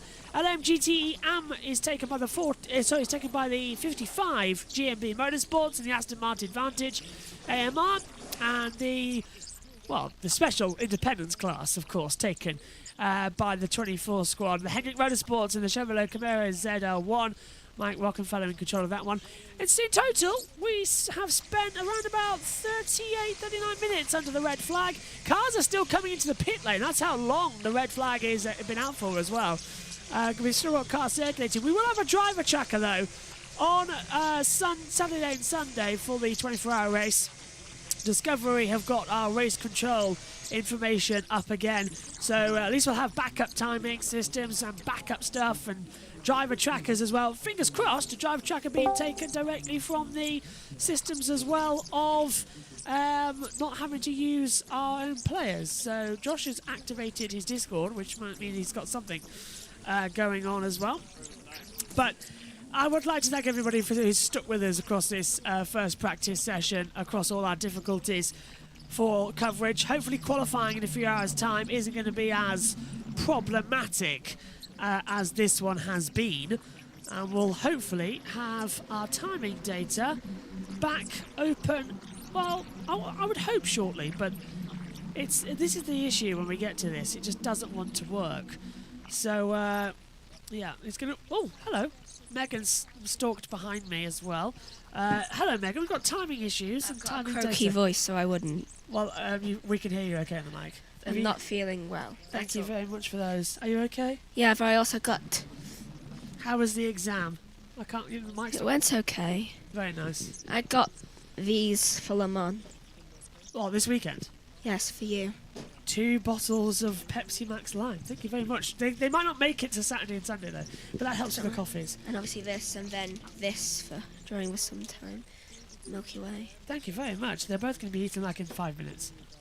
Either way, it means there's less food in the house for you to eat. Thank you, Megan. I feel you're okay. Now go rest. I'm going to sleep. Okay, go rest. Good job on your exams, Megan. Good job. That's Megan Birch in the background there, who's been not with us this weekend for that much of Le Mans because she's studying for her A-level exams, which I think she's got 1 more of. So she might be in this bit more than you might think. Red flag is out then.